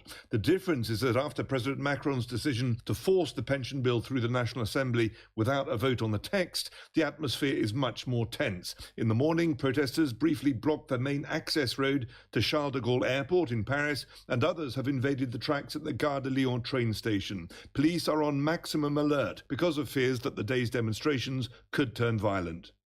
India's main opposition Congress party says its senior leader, Rahul Gandhi, is being targeted by the government for exposing what it called their dark deeds. Earlier, a court sentenced Mr Gandhi to 2 years in prison in a criminal defamation case. He was convicted for comments about Prime Minister Narendra Modi's surname during a rally in 2019. Mr Gandhi has been granted bail. The Ethiopian government has set up an interim administration for the northern Tigray region. It's the latest step in the peace plan that ended 2 years of civil war. Hannah Temuari has more details. This week, the implementation of the Pretoria Peace Agreement has moved further forward. On Wednesday, Ethiopia's parliament removed the terrorist designation of the TPLF. A day later, a TPLF-led interim administration is in place with an endorsement from the federal government. It will hold the position until elections for the regional council and the federal parliament are held under the supervision of the National Electoral Board. This effectively nullifies a regional election held in the summer of 2020 in Tigray, deemed illegal by the federal authorities, contributing to the start of a bloody civil war. Hannah Temuari reporting, BBC News. A senator from Nigeria, his wife and a doctor have been found guilty of trafficking a man to Britain to harvest organs. Senator Ike Ekweremadu, his wife, and Dr. Obinna Obeta plan to remove the kidney of a 21-year-old man from Lagos and give it to their daughter, who has a kidney disease. They are the first people to face charges for organ trafficking under Britain's modern slavery laws. The head of the TikTok video sharing app is due to give evidence to a US congressional committee today. TikTok's Chinese-owned parent company, ByteDance, has been told by the US authorities to sell the app or risk a nationwide ban. James Clayton reports. TikTok CEO Shou Chu has never done anything like this. He'll be walking into a lion's den, grilled in Congress by Democrat and Republican politicians. He'll face a barrage of questions on TikTok's relationship with China, what data it collects, and what it does with it. Mr. Xu will say that user data is stored in the US, safely away from the reach of the Chinese government. He'll also argue that nearly half of all Americans use TikTok, and it would be politically unpopular to ban the app.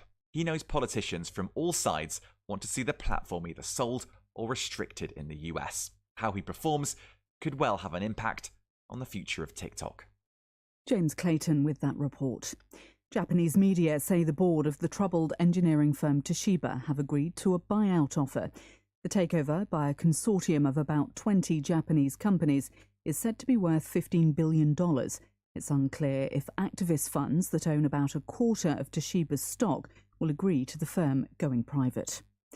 A young zebra has escaped from a zoo in the South Korean capital, Seoul, and was seen weaving through traffic as the authorities attempted to catch it. The 2-year-old was seen galloping down streets before being tranquilised and returned to the zoo. That's the latest BBC News. Bess100 FM, broadcasting live in all 14 parishes. Hanover 100.5, 100.9. St. James 100.9. Trelawney 100.3, 100.9. St. Anne 100.3, 100.5. St. Mary 100.5. Westmoreland 100.1, 100.5. St. Elizabeth 100.1, 100.5. Manchester 100.1, 100.5.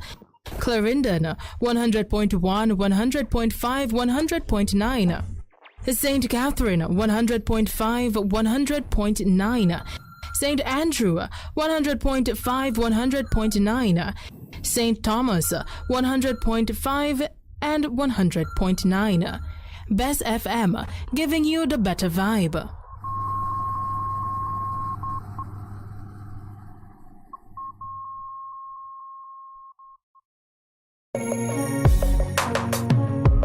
Looking to clean your vehicle super clean?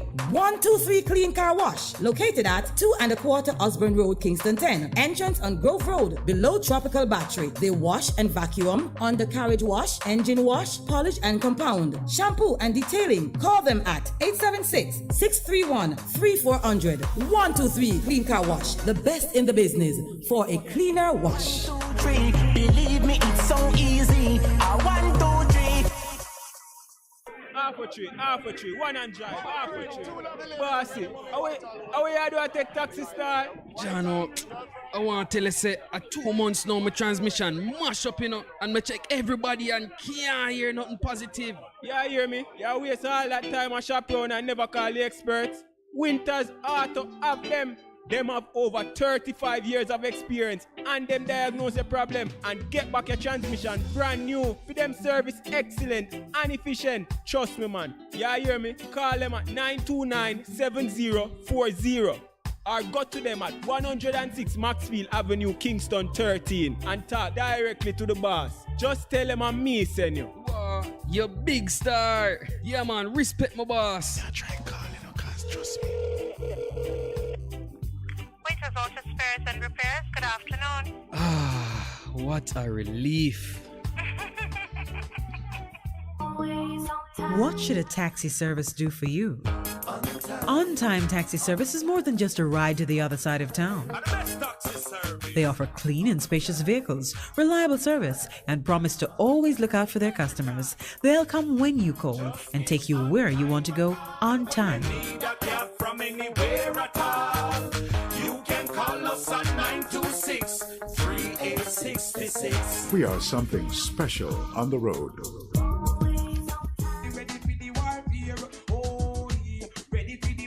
Yes, Jamaica and the world. You want us back? We are back.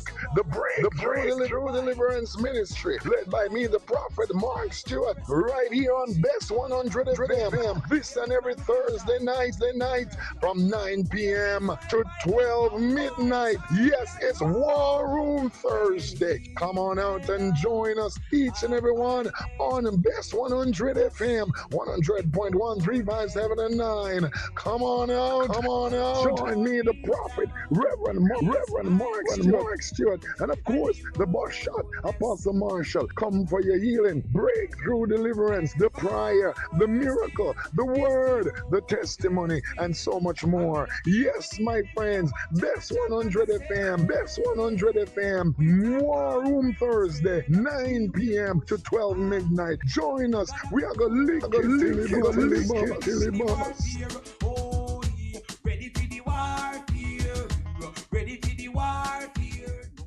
For a better choice in all your electrical supplies, A, authorized 3M dealer and better brand names. B, better service including free island-wide delivery. C, all major credit and debit cards accepted. It's ABC Electrical Sales, shop number 8, Hagley Park Plaza, Kingston 10. Open Monday to Friday, 8 a.m. to 5 p.m., Saturday, 8 a.m. to 4 p.m. We make your electrical jobs as easy as ABC. Call 754-3825-8 or fax 754-3659. ABC Electrical Sales, for a better choice.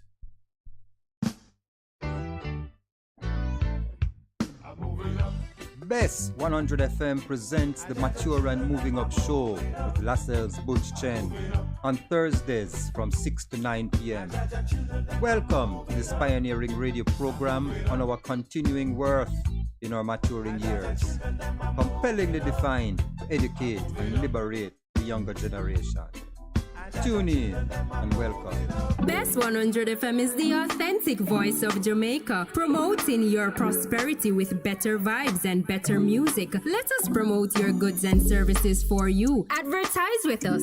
For more information, call our office at 876-276-5072 or 876-883-5328. That is 876-276-5072 or 876-883-5328. The Morning Connection is not your usual talk show.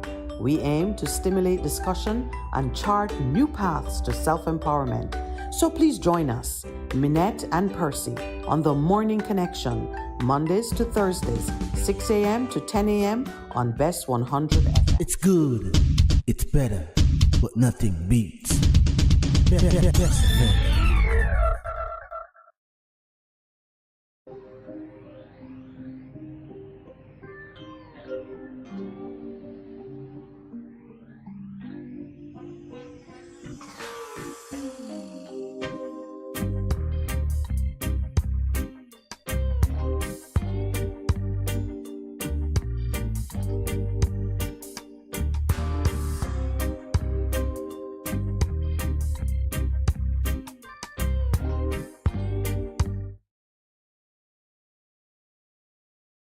Good morning. Welcome back to the Morning Connection. We continue to explore the issue of the breakdown between policy and implementation from the standpoint of, okay, you meet with your local representative, you tell him this is what happens, and then he goes in and you see a different creature appears, and you're saying to yourself, what went wrong there, you know? And we're looking at different things, scenarios in regards to it. But one of the things that I'm weighing in on, and I'd use the scripture, Proverbs 29:18, and you had come out of Matthew 13:24 to 28 in terms of the sowing and what happens in terms of if you sow and then after the workers come and tell you, no, you see that the good seed we sow, there are tares growing, then you say, leave it alone. But there are things that you can do in terms of preventing, I would say, from the good seed that you have sown to be overcome by the tares. And one of the things that jumps out is the integrity of position, integrity of intention in terms of integrity of heart. And I'm reflecting, I just want to take a little sidestep away from... Are you dancing? Yeah, to say the constitutional reform committee. That's not a sidestep, man. That's a big step. You're stepping into it head on. Yes, in terms of crooks of the matter. The vision. What is the vision that is in the heart of our leaders in terms of what it is? How do they see this new covenant that we are trying to look at? Because even with that, we are seeing where, and we were talking about it when we went into the break, the strategy: deny, deflect, destroy. Warmington, which is the same Warmington who had mooted oil out. Why we need a political ombudsman? And guess what? Political ombudsman is gone. It's gone. But we are saying as Jamaicans that if you're having an integrity commission, or call it an anti-corruption agency, they need to have prosecutorial powers. Is that correct? Yes. Yeah, we are saying they need powers. Let's not categorize the power yet. They need powers, because one of the things you don't want to do is to create several entities that are all setting up their own courts and creating their own world. But corruption, as we have been saying, in your way, we really looked at it. It's one of the major deterrents. Did you change the meaning of it while I was away? No. Corruption is one of the main deterrents to the flourishing of the Jamaican people. And everybody can agree with that moot point that, hello, we need to fix this corruption. Because if we don't fix it, it is like a cancer. I don't like the word fix. All right. What would you say? I want to eliminate. When you fix it, you fix it. All right. Eliminate it. Cause it to become a minimal thing so we can flourish. Yeah, man. You got to eliminate it. It's one of it's waste that needs to be expelled from the system to restore health. So I'm tracking you. You're saying now the Constitutional Committee, the Constitutional Reform Committee has been appointed. Yes, I'm looking. It is 11 lawyers Yes. And the ambassador plenipotentiary. Yes, it's co-chair. Now we see what Rocky Mead is supposed to be doing. I feel bad for him. So you have, all right, so. Yeah, 11 lawyers, former army chief, and civil society the Prime Minister is criticizing. Too much lawyer upon it. Yeah. So he is, then you have Derek McCoy, then you have Tom Tavares Finson, then you have Ransom Graham with a government, then Donna Scott Matley, she's a lawyer, then Anthony Hill, and he's a lawyer, then Professor Richard Albert, who is a lawyer, then Dr. Lloyd Barnett, who is a lawyer, then Hugh Small, Casey, a lawyer, then David Henry, who is a lawyer, and then, pastor, lawyer pastor. He's a pastor, yeah. He's a pastor now. Give up the been a pastor for a long time. I think he's been a pastor now longer than he has been a lawyer. Right. So I know because after I did, he left his law practice. And then Nadine Spence there was some controversy. How does she become civil society representative? They're saying she's neither civil nor social. And political commentator. She's a lady who is slated to become the head of PSA, and she was in recent turmoil at the university when the students said, no, get rid of her. And then Lalita Davis Mattis represented nationally. And then you have, who is this guy? Who is Boswell? So J Youth Advisor. No idea. And somebody now, another attorney, Kenyatta Powell, has poured cold water on the group. Several approaches that can be taken in terms of, I have to ask, who is Kenyatta too? Remember, it was a guy who was acting as, the guy who was, what do you call him again? Anyway, it doesn't matter who they are. They're Jamaicans and they've expressed an opinion. Yeah. I assume they're Jamaicans. And then what is it? Evaluate the said recommendations of JSSS, whatever that is. Office of the President, Parliamentary cross aisle, help to educate the electorate. Then before them do this, they must go for the people them and ask them what they want. And I know a lot of Jamaicans would say, one of the things that we need to assure Jamaicans of, first and foremost, is that we need to start our own. So the government has announced a committee. Don't let that disturb your peace of mind. Create your own structure, because ultimately the Constitution is going to be what we want. And if they think there's going to be a fight about it, they are going to lose that fight. There is no way in this modern day and age government could put a 1,000-pound gorilla over the Constitution and force anything down the throats of the Jamaican people. The time for that has passed so long ago. Pick up the rake, as the mother said. Them pick up the rake. We shall soon see. Yes. We shall soon see. I believe that there is a spirit moving across this nation, mobilizing people to move for self-empowerment and righteousness and justice. I know that we are a part of it, and I know that that spirit is going to wake up Jamaica. I know that. And it's starting at the grassroots community level. Men and women across this nation are going to rise up and seek and claim what is in their best interest. And you know that politics emerges out of that activity. Politics don't determine or set that activity.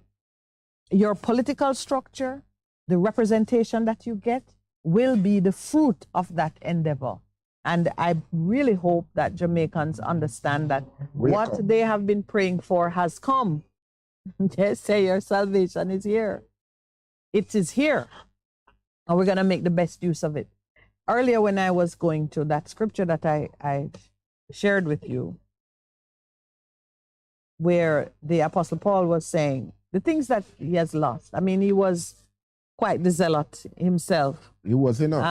That dangerous man, That dangerous. He was fully passionate about what absolutely. And he went about. He was a person who was there when they stoned Stephen to death. It was at his murder. feet. Yes, it was at his feet. And them children. And they say, I am the man. Stone them to death. Yeah. And he was on his way to deal with some more rebels and blasphemers. And when he was brought to his knee. And the life that he left behind, he says, It was rubbish in comparison to what I now do. Towards, yeah. Well, let me tell you, Pastor Percival, you can mark this day. You see everything you did before? You came into this place of ownership of your next step. You're going to call it rubbish, good as it was. Yeah, move on. When you see where God is taking you and what it means for this nation, and not just this nation, but oppressed people everywhere. I'm not going to say black people, because not all black people are oppressed. Yeah, there are many oppressed people in other countries of the world who are under the boot heel of the same systems and institutions that hold us down. Babylon. That community is rubbish. That committee that they've set up, that committee shows no desire to be inclusive of.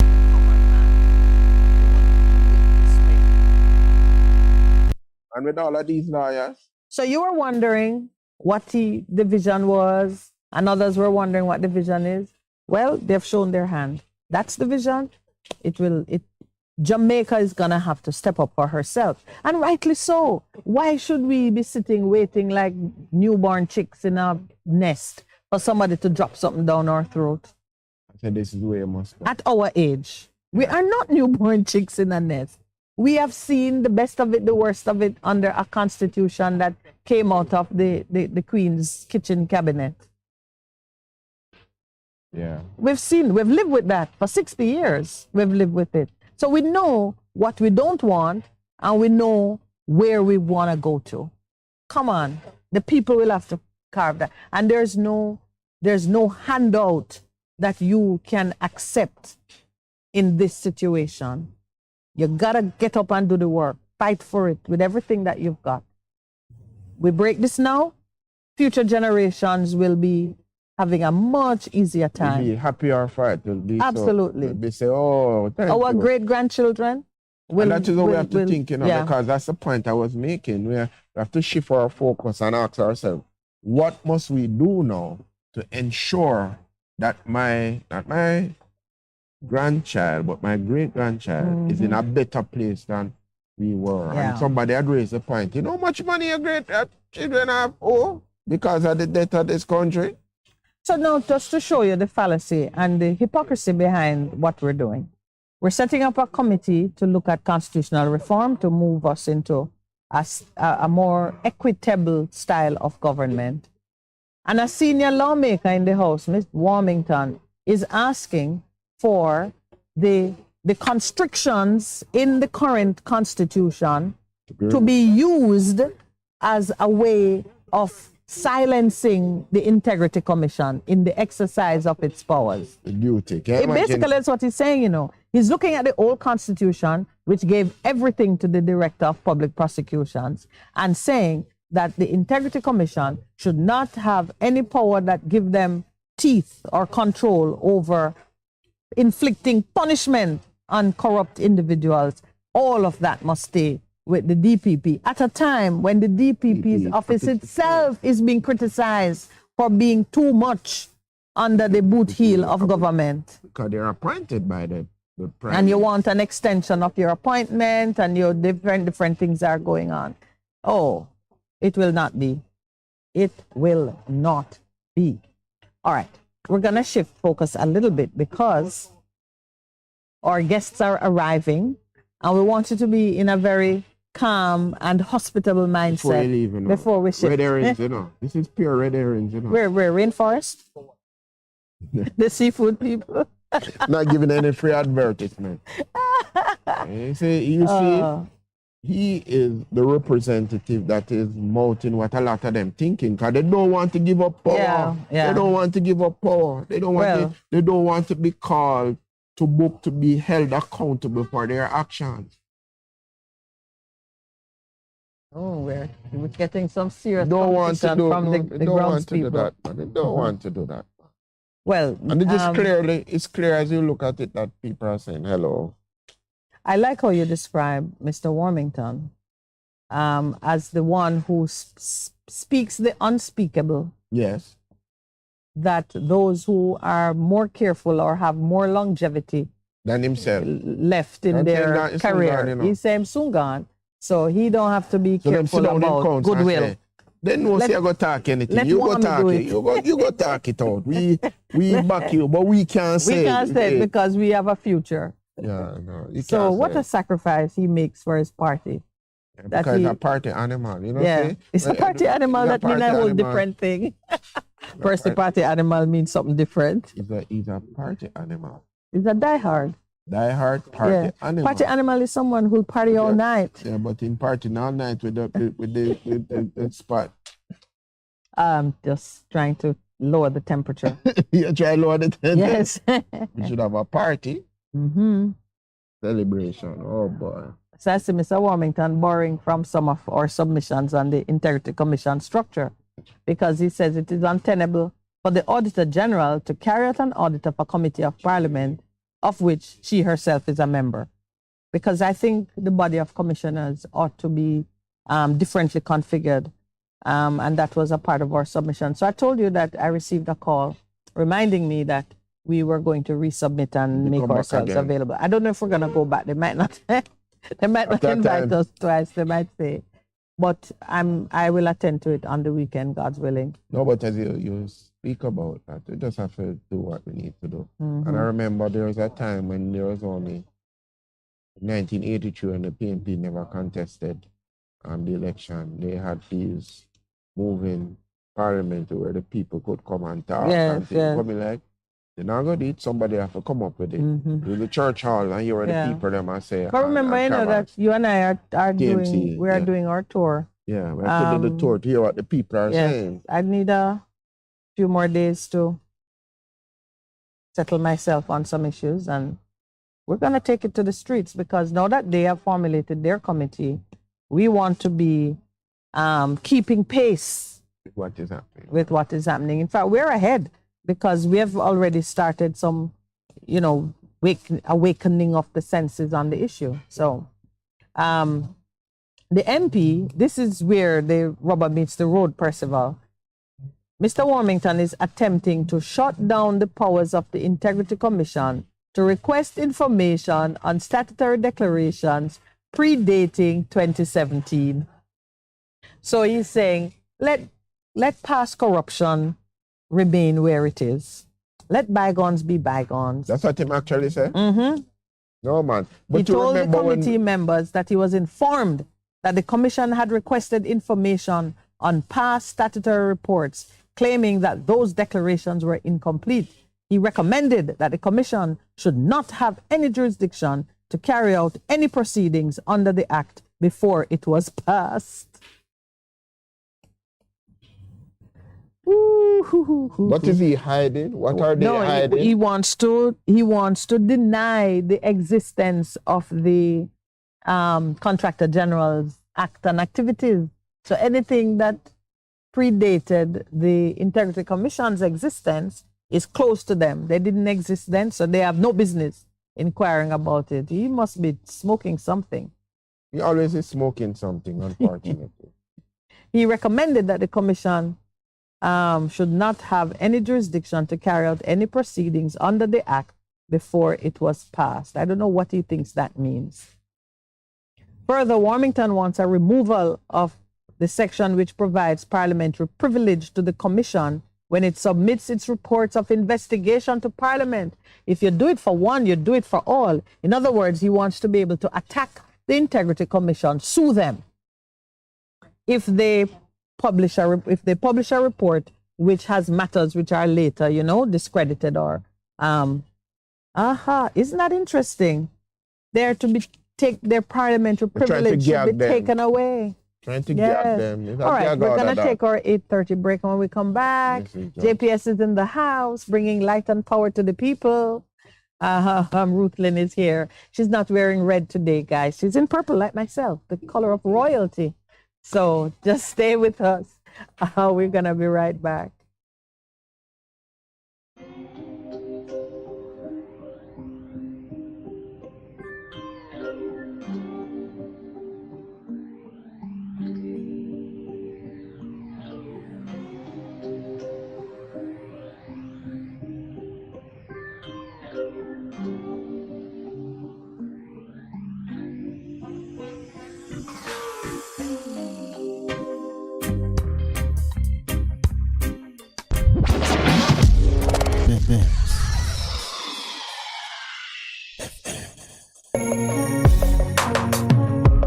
Looking to clean your vehicle super clean?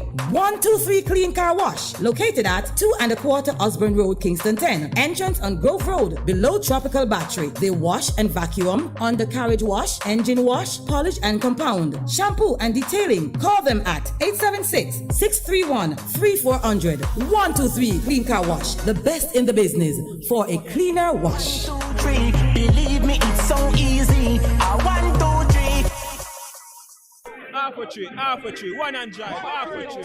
Bossy, how you do I take taxi star? Jano, I want to tell you, say, 2 months now, my transmission mash up, and I check everybody and can't hear nothing positive. Yeah, hear me? You waste all that time I shop around and never call the experts. Winters Auto have them. Them have over 35 years of experience and them diagnose the problem and get back your transmission brand new. For them service excellent and efficient. Trust me, man. Yeah, hear me? Call them at 929-7040 or go to them at 106 Maxfield Avenue, Kingston 13 and talk directly to the boss. Just tell them I'm me, send you. Wow, you big star. Yeah, man, respect my boss. Yeah, try calling her, cause trust me.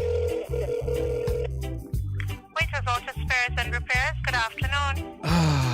What a relief. What should a taxi service do for you? On-time taxi service is more than just a ride to the other side of town. They offer clean and spacious vehicles, reliable service, and promise to always look out for their customers. They'll come when you call and take you where you want to go on time. From anywhere at all. You can call us at 926-3866. We are something special on the road.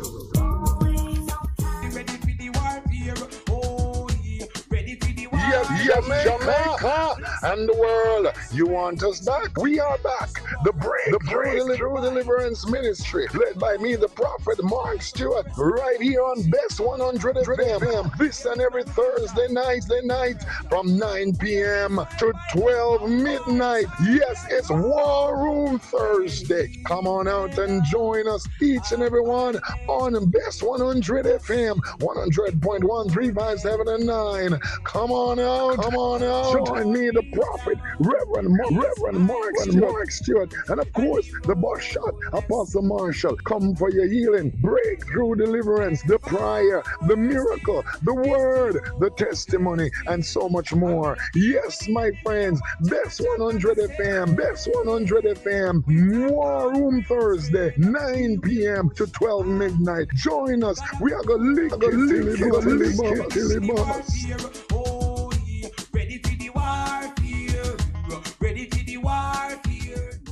For a better choice in all your electrical supplies, A, authorized 3M dealer and better brand names. B, better service including free island-wide delivery. C, all major credit and debit cards accepted. It's ABC Electrical Sales, shop number 8, Hagley Park Plaza, Kingston 10. Open Monday to Friday, 8 a.m. to 5 p.m., Saturday, 8 a.m. to 4 p.m. We make your electrical jobs as easy as ABC. Call 754-3825-8 or fax 754-3659. ABC Electrical Sales, for a better choice.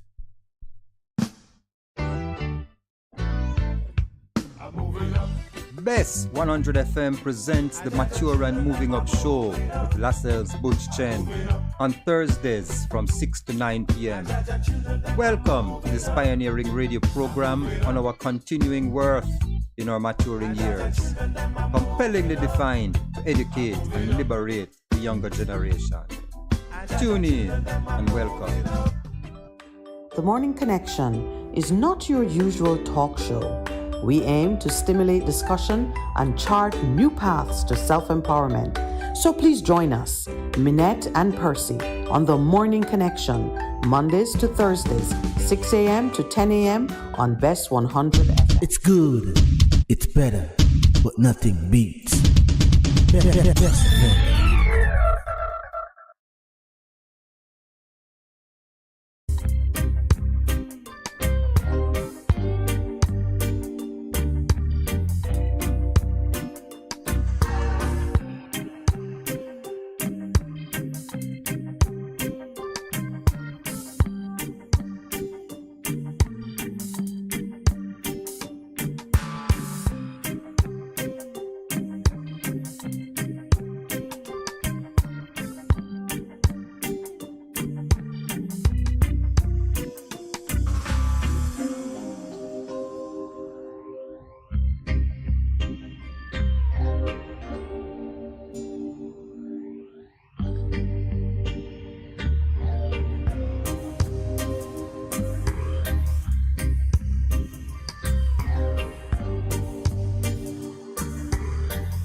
Welcome back. It's that time of the morning. On Thursdays, we are fortunate to have a partner in house with us. This morning, JPS is here with the JPS Cares program, which when we imagined it, we called it digital literacy. It was a segment in our digital literacy program because we had such a concern for citizens having to navigate this digital age, dealing with so many different things online and not having the experience and the comfort level. And our friends at JPS, we certainly know they care for the morning connection because they came on board with us. And this morning, our guest is none other than the vibrant and vivacious Ruthlyn Johnson, Customer Service Area Manager for the Eastern section of Jamaica. And the better parts of, St. Anne. You have all of the work. I said St. Anne, not in it. You're up for it. Yes. You're up for you. Remember, she brings the light. So, light and power. Yes. So, welcome, Ruthlyn. Thank you for having me. It has been a while. It has been a while, yes. But I feel neglected. Well, I'm fixing it starting this morning. All right. All right. Welcome. I know you're 100 years old this year. Yes, and I look good, don't it? You are looking good. Not a wrinkle, not a blemish. Not in the world. I tell you. Was that said sotto voce? Should I say it out loud? No, you won't. You don't want anybody to think we're enabling anything that we shouldn't enable. My dear, but the last sotto voce comment that was got people in trouble. Got people in trouble. So we're not going to repeat that. But welcome. It's always a pleasure to see you. Yes, it's good to be here. In our outdoor studio. Right. It's nice though. I love it. It's nice and cool this morning. Yeah, and the mangoes. Well, I don't promise that you'll get any mangoes this morning, but they've begun to fall. Would be nice though. Mm-hmm. So if any falls, it's mine. All right. We'll let the producer will keep an eye on the crop. But off camera, we were talking about the necessity for the mobile application to provide more control, convenience. And this morning, I think you're going to share some things with us. Yes, I'm here to tell you about the mobile app because just about everybody has a mobile app these days. I was actually very surprised some time ago when I thought, would there be an app to tell you how to get rid of mosquitoes or to kill mosquitoes? And I did it, typed it in Google, and there was an app with a sound a high-pitched sound that we can't hear, they say, that would actually chase the... I hope you didn't buy it. I didn't buy it. I've never purchased an app in my entire life. I don't know if that's good or bad. But it's not just that. All apps should be free. That you can't hear. Right. Means it could be something else. Unless you're a mosquito. But it was said that there was an app that could actually, it was presented to me. I didn't download it, but there was an app. So I'm thinking, hey, if everybody has an app, there's an app for everything, then in Jamaican parlance, them are better than we must have one too at JPS. So I'm here to tell you about our app.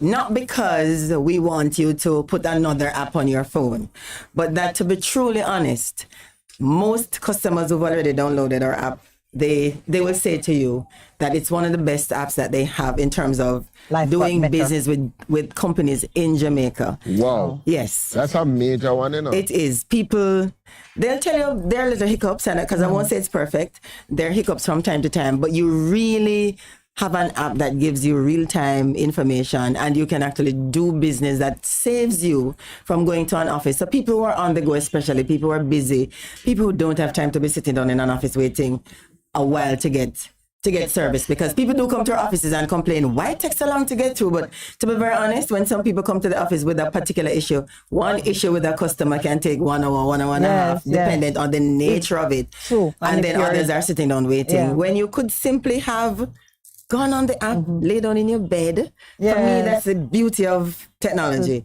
I'm in my bed with my laptop or my tablet or my phone, doing business, serious business, and I don't need to leave the comfort of my house. The convenience is just absolutely wonderful, and that's what the app does for you.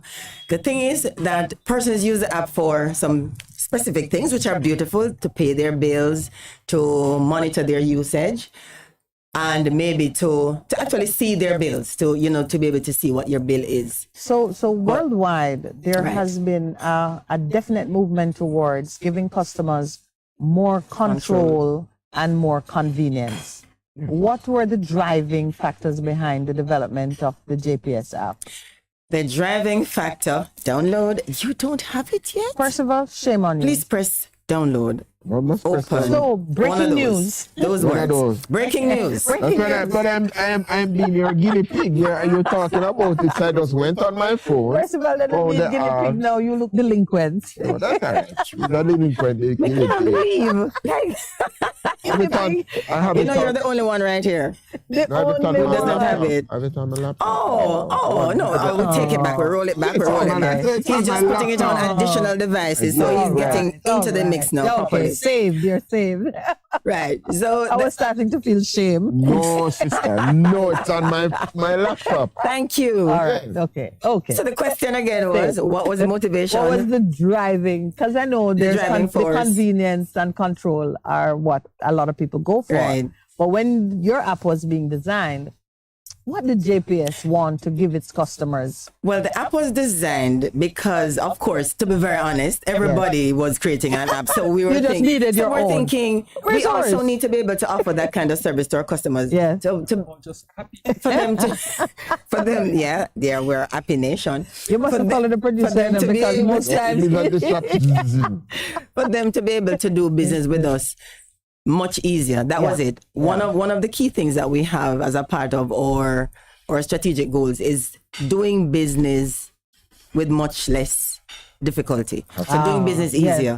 And we realized that an app would give you that it answered that need as much for JPS as for the customer. For the customer. Right. Okay. Because, even though people think we're not caring and loving and wonderful, we do care about our customers. There are those who think that way. But the thing is that it's natural based on the kind of service that we provide and the nature of our business. Whenever we have hiccups, they're major. Nobody can tolerate a JPS hiccup. And so it causes people to think that we are really... Light and water. Right. Because it's life. Those are the life things. And you don't get to choose your customers. No, we don't. So you have to be able to meet everybody at some common Because, even the consumers, they will come out and demonstrate. Yes. They're not paying, but they're demonstrating that they don't have power. Can you imagine?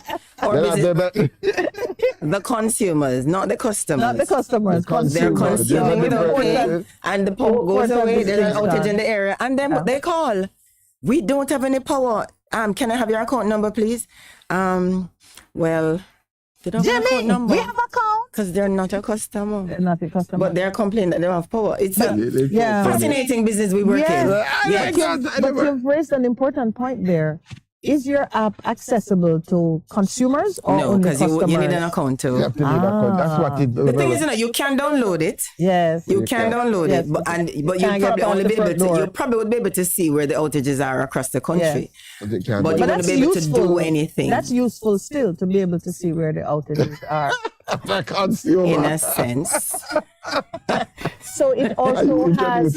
So it has the added benefit of sort of narrowing the fields, so JPS can be in direct communication with customer. Added benefit of sort of narrowing the fields, so JPS can be in direct communication with customers, and focus your attention more, which is good for the customers, because then your time is not spent dealing with those who don't add to your bottom line.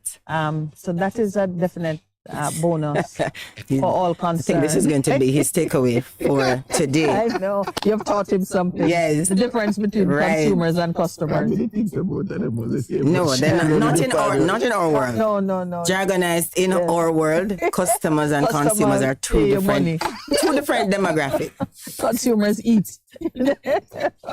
And don't pay. This is a worthwhile distinction. Right. So one of the key things I want to talk to our customers about this morning is usage tracking. Yes. Now, it is critical for, and we were talking about prepaid customers off camera a while ago, but the thing is, you want to be able to have an understanding of how much you're using. Sure. Because generally speaking, people use electricity and it's a nice commodity. It's there. It runs in the It's background. not tangible. You can't really feel it. And if you feel it, you're in problems. But the thing is, you're just going along doing your thing, and then you get the bill at the end of the month. I did not use this. JPS 2 thief. JPS 2 thief. We want you to be able to track your usage. We want you to be able to go on the app and see how much you're using. And this can be done monthly. You can see your usage monthly. You can see it weekly. Are we at daily? Hourly? So I was talking to the producer a while ago, and I was able to show him how much I've used since morning, 0.6, which means I'm negligible. I'm really... You're not at home. I'm just I left somebody there, but it means I really didn't use anything this morning more than so. I hope you taught him how to... Yes? I discovered that there's a little difference between what she's seen and what I'm seeing. So I guess you that's on something mic? that they will look are we at. hearing you? There's a tops of an inconsistency sometimes. I've found it where I've actually been in the office and a customer will say to me, I'm not able to do X and Y. And I'm like, but no, the app is, as far as I know, the app is working. So I go for my phone and I open it and everything is fine. And then I realize that her phone is saying something a little bit different. But I've noticed that there's a little thing between an Apple phone and Android and an Android phone. Yes. So IT might account for it. So IT is aware of it. They've been working on it, trying to figure it out. Right. So you might have a little inconsistency with one or two. No, so I wouldn't put it as far as an inconsistency. Right. It's just that there are some things that you are viewing on your Android that I'm not able to see. yet. But we really want to. Personally, I find the app to be very, very convenient. Thank you. Except for those little testimonial conveniences. And I didn't pay him. People, I didn't pay him. I didn't pay him. I mean, on the weekend, there were power outages, and I got the alert notification. Whenever you pay, even before you leave the place where you pay, you get the notification to say that your account has been updated. And that is... So the only thing I'm looking forward to know is to see my app on my iPhone to show the things that your Android is showing. Right. So which one is more, give you more information, Android or the iPhone? The thing, it's not that, it's let me just clarify that. It's right. Android phones are usually totally up and running properly. I wanted to make a point but sometimes about the Apple phones are a little. I don't know. It's because let's make the point about the technology, because I said to you off air that an application, a digital application, is as good as the network on which it runs, because you have an internet network in the background and you have a computer network that it is transiting to give you all the functions, which is if you're using an Android phone, an iOS-based Apple phone, each software developer does something a little different, and the developer of your application has to put in special commands for it to give you the same experience on all these many platforms. Right. That's a part of our digital literacy program, which I hope you will which you will come on board, because it's necessary. Sometimes it causes frustration. Yes. When persons are having a different experience and they think it's your fault because it's your They're app. definitely going to say it's GPS. Yes. You know, people blame us for everything. You don't have water, it's GPS. But the grass is not green, it's GPS. We're used to it. That being said somewhere. No. We bear the brunt of everything. The opposition is blamed for everything. Oh, yes. The mic didn't work. It's the opposition. But JPS gets blamed for everything. But we consider it. We take it as a privilege and an honor, because we know that we are really integrally involved in every aspect of your life. But you see, we understand. But there's a saying, that what they say, no advertising is bad advertising. Even if people are talking bad about you, they're talking about you. So your brand is standing strong. I don't want to take away from your mission here. Oh, wow. Just to endorse the fact that customer education is extremely important, because persons have the habit of wanting the thing to be everything to them. And so we ought to understand that, look, if you keep loading features onto an app, you're going to have problems. It's going to slow it down. It's going to cause issues, yes. And so that's our responsibility as a company to make sure we're not trying to please everybody, because we do get the feedback and everybody comes in with their thing. Oh, I'd like it to do this. I'd want it to do that. I wish I could do that.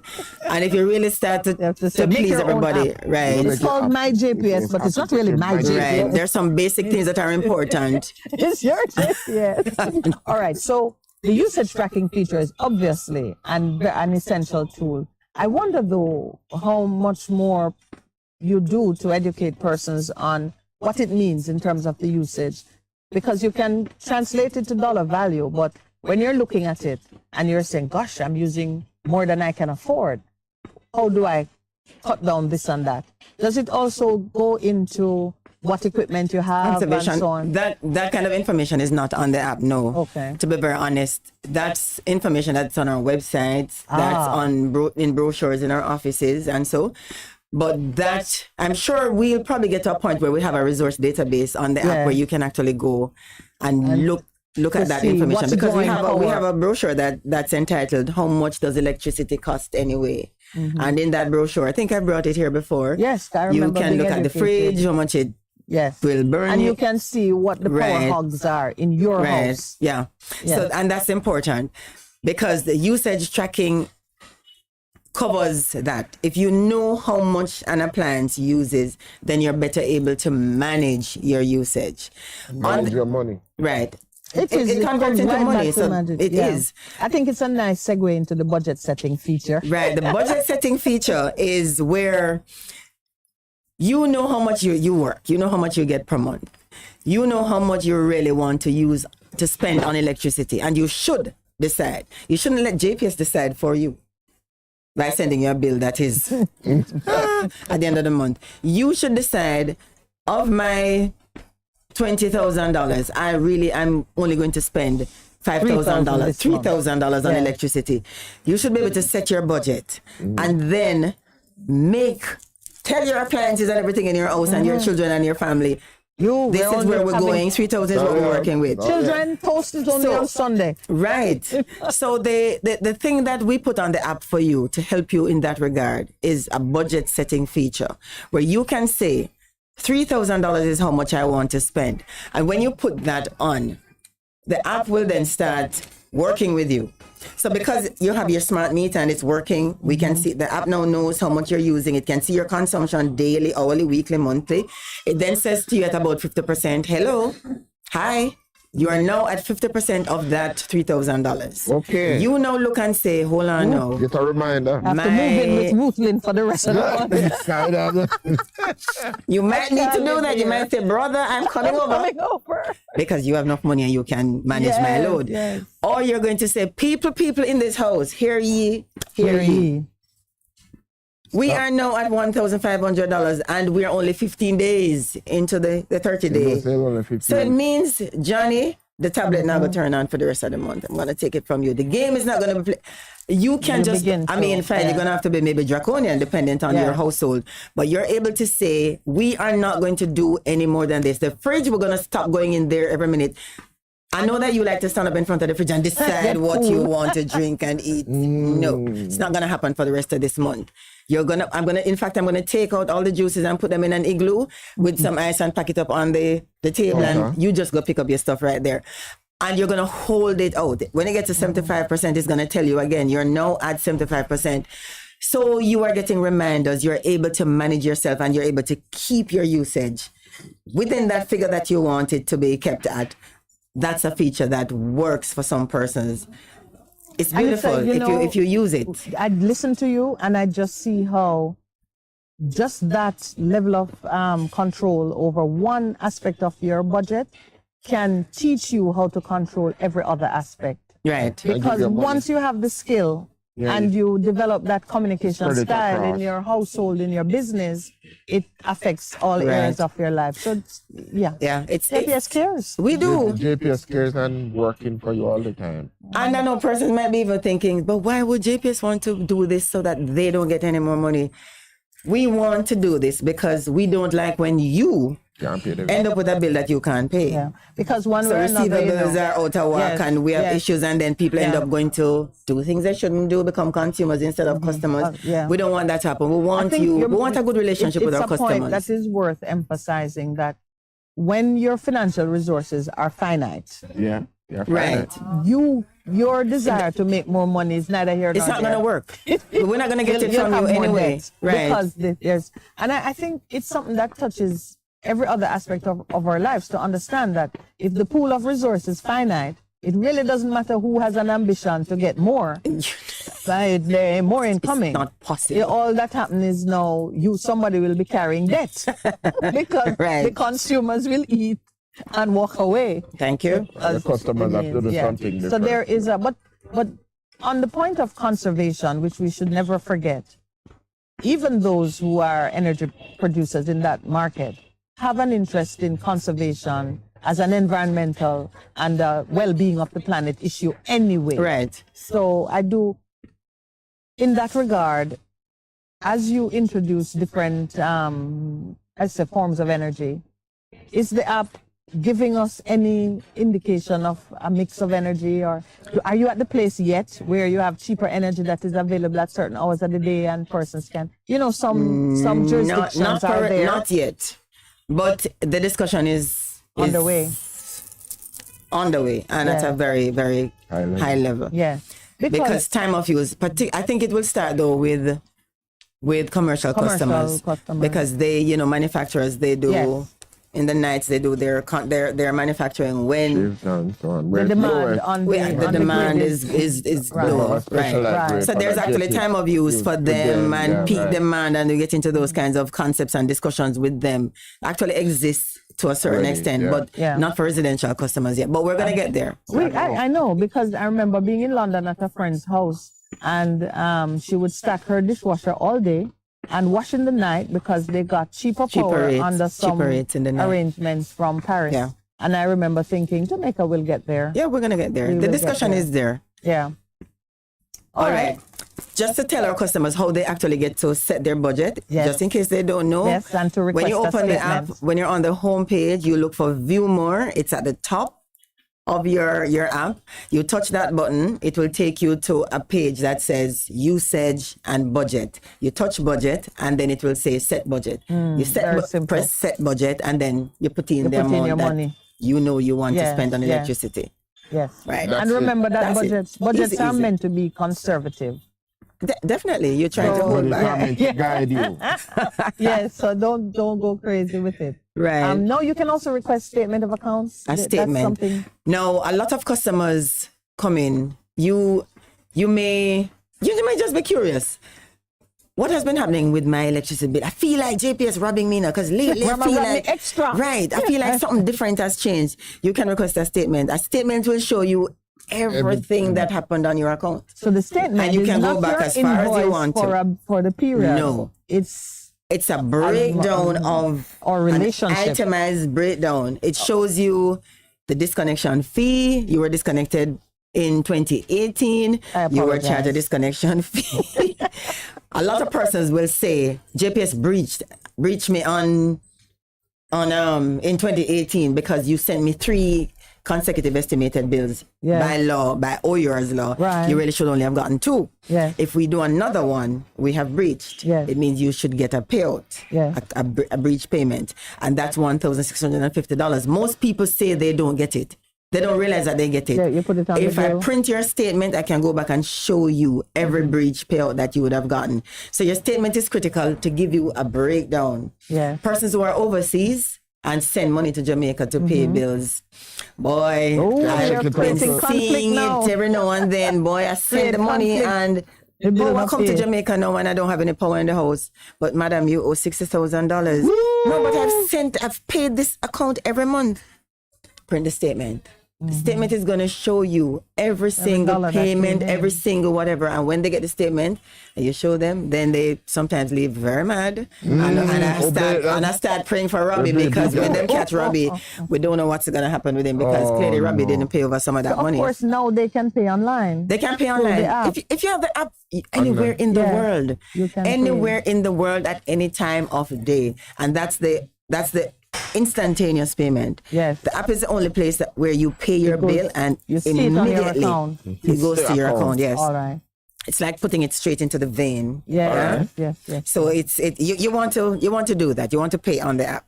So statement of account, you can get that by going on the app. You go to customer support and you'll see. So it's user friendly. It's user friendly. Yeah, you don't have to. The thing is, for those persons who are afraid of, because some persons are afraid of the digital world. Yes. I think it's it's gonna eat them.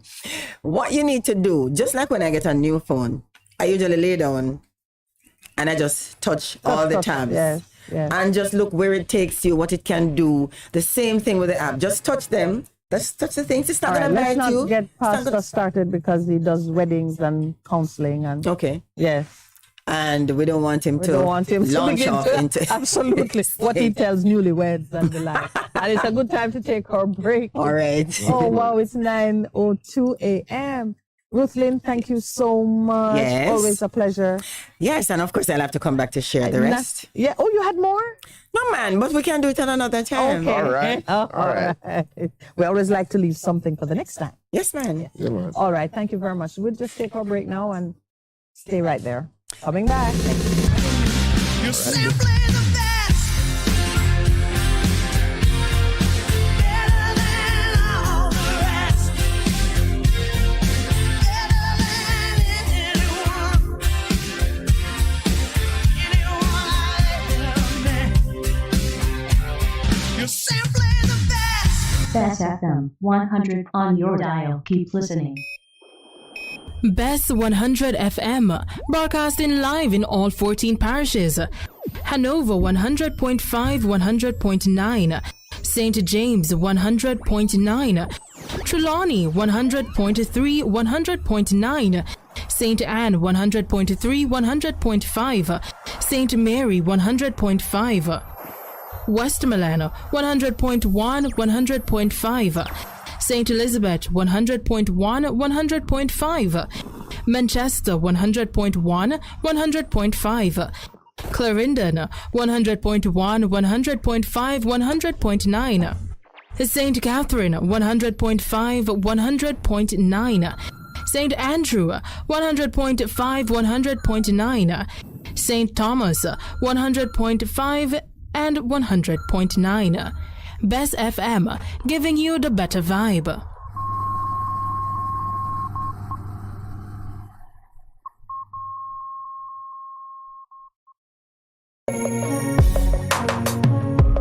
Looking to clean your vehicle super clean? 123 Clean Car Wash, located at 2 1/4 Osborne Road, Kingston 10. Entrance on Grove Road, below Tropical Battery. They wash and vacuum, undercarriage wash, engine wash, polish and compound, shampoo and detailing. Call them at 876-631-3400. 123 Clean Car Wash, the best in the business for a cleaner wash. 1, 2, 3, believe me, it's so easy. 1, 2, 3.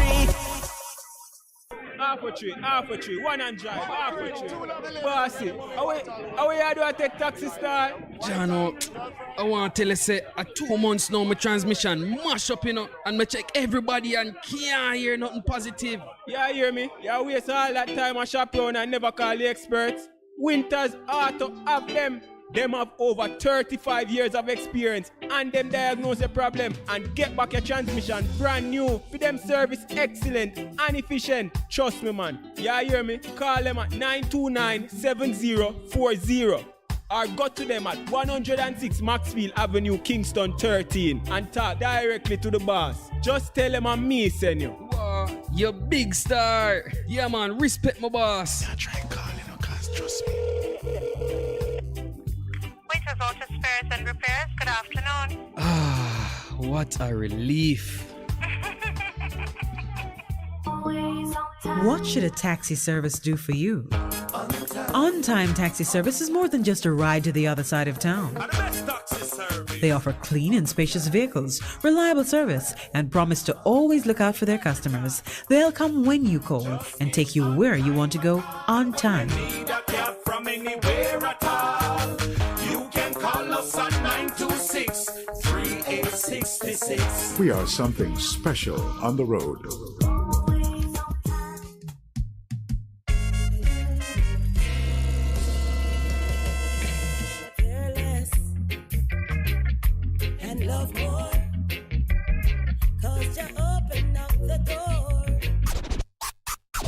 Live, camera, volume.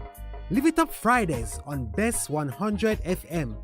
10 a.m. to 2 p.m. with I, Ibi Lion, each and every Friday. Giving you the better vibes, heard everywhere. Some things that watch me fly on Jamaica. Ready for the warfare, oh yeah. Ready for the warfare. Yes, Jamaica and the world. You want us back? We are back. The Breakthrough Deliverance Ministry, led by me, the prophet Mark Stewart, right here on Bess100 FM. This and every Thursday night, from 9 p.m. to 12 midnight. Yes, it's War Room Thursday. Come on out and join us, each and every one, on Bess100 FM, 100.1, 357 and 9. Come on out. Join me, the prophet, Reverend Mark Stewart, and of course, the boss shot, Apostle Marshall. Come for your healing, breakthrough, deliverance, the prayer, the miracle, the word, the testimony, and so much more. Yes, my friends, Bess100 FM, War Room Thursday, 9 p.m. to 12 midnight. Join us. We are going to lick it. Oh yeah, ready for the warfare. Ready for the warfare.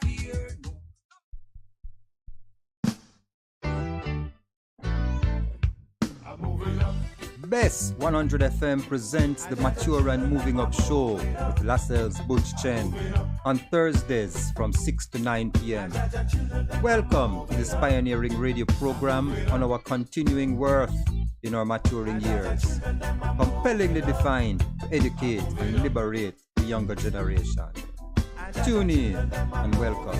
Bess100 FM is the authentic voice of Jamaica, promoting your prosperity with better vibes and better music. Let us promote your goods and services for you. Advertise with us. For more information, call our office at 876-276-5072 or 876-883-5328. That is 876-276-5072 or 876-883-5328. The Morning Connection is not your usual talk show. We aim to stimulate discussion and chart new paths to self-empowerment. So please join us, Minett and Percy, on The Morning Connection, Mondays to Thursdays, 6 a.m. to 10 a.m. on Bess100 FM. It's good, it's better, but nothing beats.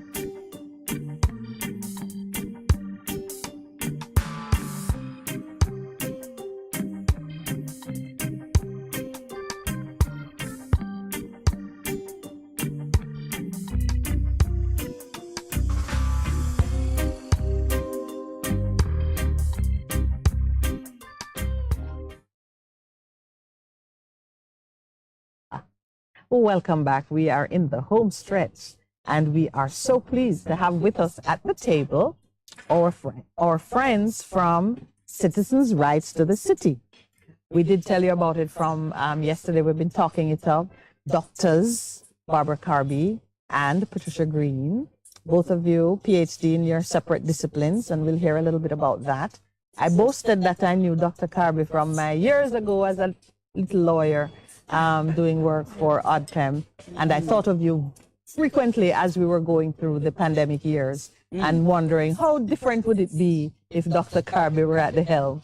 I won't ask you that question. And of course, Dr. Patricia Green, we've been reading and seeing the effect of your powerful advocacy, protecting the built environment and defending the citizens' rights.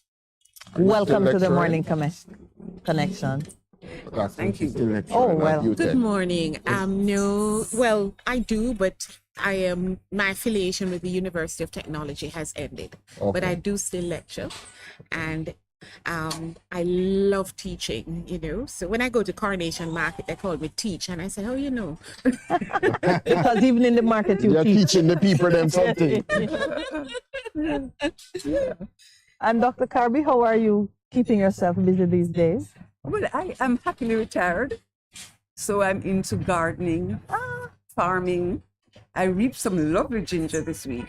Did you bring any? When you say things like that, you have to say, here it is. You're right. I do a bit of dog training, obedience training for dogs. And I volunteer with different groups, And you've begun writing again? I have. In the newspaper? Yes, I do write sometimes, yes. Yes. Well, we welcome you. Pastor Percival, finally you have two ladies. Is it finally? We've had two ladies before. Is that one lady? No, we have two ladies. But, welcome to the Morning Connection. Your advocacy group came to my attention very powerfully. Several, maybe 2 or 3 weeks ago, I read one of the articles that spoke to the work you're doing in this city. We, at the Morning Connection, we advocate citizens getting involved in just advocating for their rights and pushing and drawing others to them. So I would love to hear a little bit about your advocacy group, how it came to being, and why you chose the name you've chosen. I thought it very intriguing. Okay, thank you for asking the question. It's a very important question, and we recognize a number of persons are listening, and we're hoping that they would want to become a part of this. Now, I never knew I was an advocate. In fact, I don't even call myself an advocate. And there are those who would like to label me, Barbara, and all of us to say, you're all advocates against development. Right, troublemaker. I don't even know what it means. Maybe I should Google it, But the issue is that there are a number of things that are concerning neighborhoods across the country, and in particular, the Kingston and St. Andrew area. And so the Citizens Association have come together, and it started very loosely by people just advising each other how to handle certain developments taking place in their neighborhood. As you know, I am an architect. I am also a historic preservationist. And so I am very concerned about the built environment and the fact that whatever is happening should take place with order. And so we speak about the orderly development, and so I have become a part of these various there are a number of different entities, because I offer what I would like to think is technical advice and expert advice, and if that's what is called advocacy, then so be it. Neighborhood Citizens Association and Citizens Rights for the City actually started with the Golden Triangle Neighborhood Association. As you know, they have a very prominent case in their neighborhood which has been in the courts because of a number of different things like modification of covenant, changes of the density, and all these kinds of things that are happening. The details are in the newspaper. And so as a result of that kind of the neighborhood coming together and speaking about these things and writing open letters to the Prime Minister, and a number of other neighborhoods coming in to join in this Citizens Association from all across Kingston. And so as a result of that, a very loose group of people began to share notes, began to support each other, and began to collaborate, because what is happening next door in Havendale is happening next door in Barbican, it's happening next door on Malines Road, it's happening next door in Eastwood Gardens. So could you, for me, just give an example of how effective that coming together has been? What have you seen shift in the years that you've begun to speak more together? How long has this been, this loose association? This loose association has been happening now for almost 2 years, I would say. Okay. And there are different names and different groups of people. And Citizens Rights to the City is one group. And what has shifted? Yes. I will tell you. I was happy to hear the Prime Minister in his budget speech in Parliament on March 16th, actually saying that the development order for Kingston has been confirmed. He didn't stop there. He went further, Barbara, remember, by saying that he's going to impose an impact fee. It's my firm belief, suspicion belief, that it is as a result of neighborhoods actually writing in the paper, going on TV to say exactly the advocacy, to say, you know, imagine the concrete trucks are the trucks are carrying the cement and spilling concrete on the road and so on. The Prime Minister has said they're going to do an evaluation of what it was before, and they're going to charge a fee, and they're going to fix the neighborhood as it was before. Who's going to pay this impact fee? Well, he's going to charge somebody, I suspect, the offender, right, to pay this fee. Yeah. And so we do have a number of questions as individuals. I personally have a number of questions about that.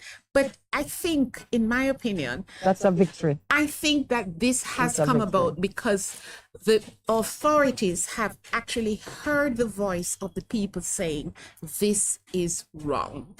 Okay. No, I know. This morning we were making light of the fact that you wake up and then you see a torrent thing. We were not making light.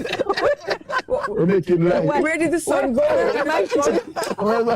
is my kitchen so dark? My question, and I actually wrote it down. Why is my kitchen dark?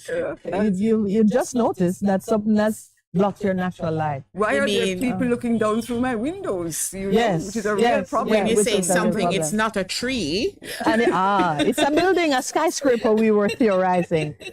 I love that you have been able to make the connection between the increased advocacy and the policy pronouncements, because we were talking also about, you know, this now we went biblical, I confess. The sower who planted good seed, and then in the morning there were weeds amongst it. You know, whence cometh these cares? We've been asking, and I think Jamaica has been asking on the issue of governance. We say what we want, and we get something else. How did we get a different result? You've just named one thing which shifted. Pronounced, vocal advocacy produces a response if someone is really listening. Dr. Karbi, I know that you have worked in areas that required deep consultation with stakeholders. Yes. Does it work? In Jamaica, does consultation work? Consultation works if it's done. You have to do it for it to work. I thought I would prime you with that question. So very often I find that our elected representatives, who should represent the collective will of the people, they take actions without consulting the people whom they're supposed whose will they're supposed to represent. Yes. So where the two things I advocate constantly. One is informing the public. As you know, I used to deal at one stage with hazards. Yes. Right. A country's best defense against any hazard is an informed population. Right? Okay. But to me, this is even more important in a country like Jamaica, where resources are low. Yeah. So I could give you an example. Now, we know, for example, that the authorities, the state agencies, do not have enough personnel to monitor every neighborhood in every nook and cranny of the country. Across the country.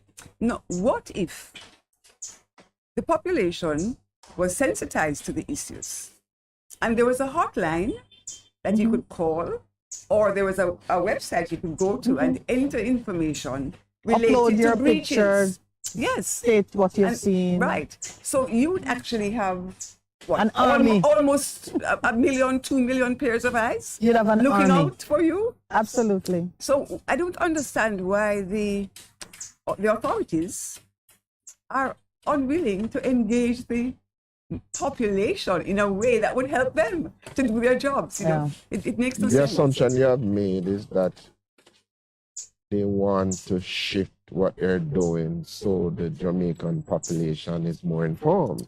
Yes. You're saying to me they have good intentions. Well, they ought to. Oh, they ought to. They ought to. So now this is the pastor, who is now highlighting that the lack of integrity is at the foundation It could be, of what is happening.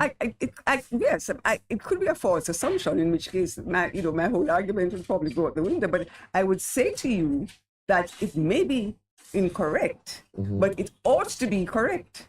Right. So if you are an elected representative and you're representing the will of the people, then consultation comes as part of that. I am always sort of disinclined to ascribe a motive to persons. Or improper motive. Yes, or improper motive. Yes. So I always take the high road. I take the high road and myself. assume the best. I take the high road myself. Perhaps, Pastor, you raise a good point.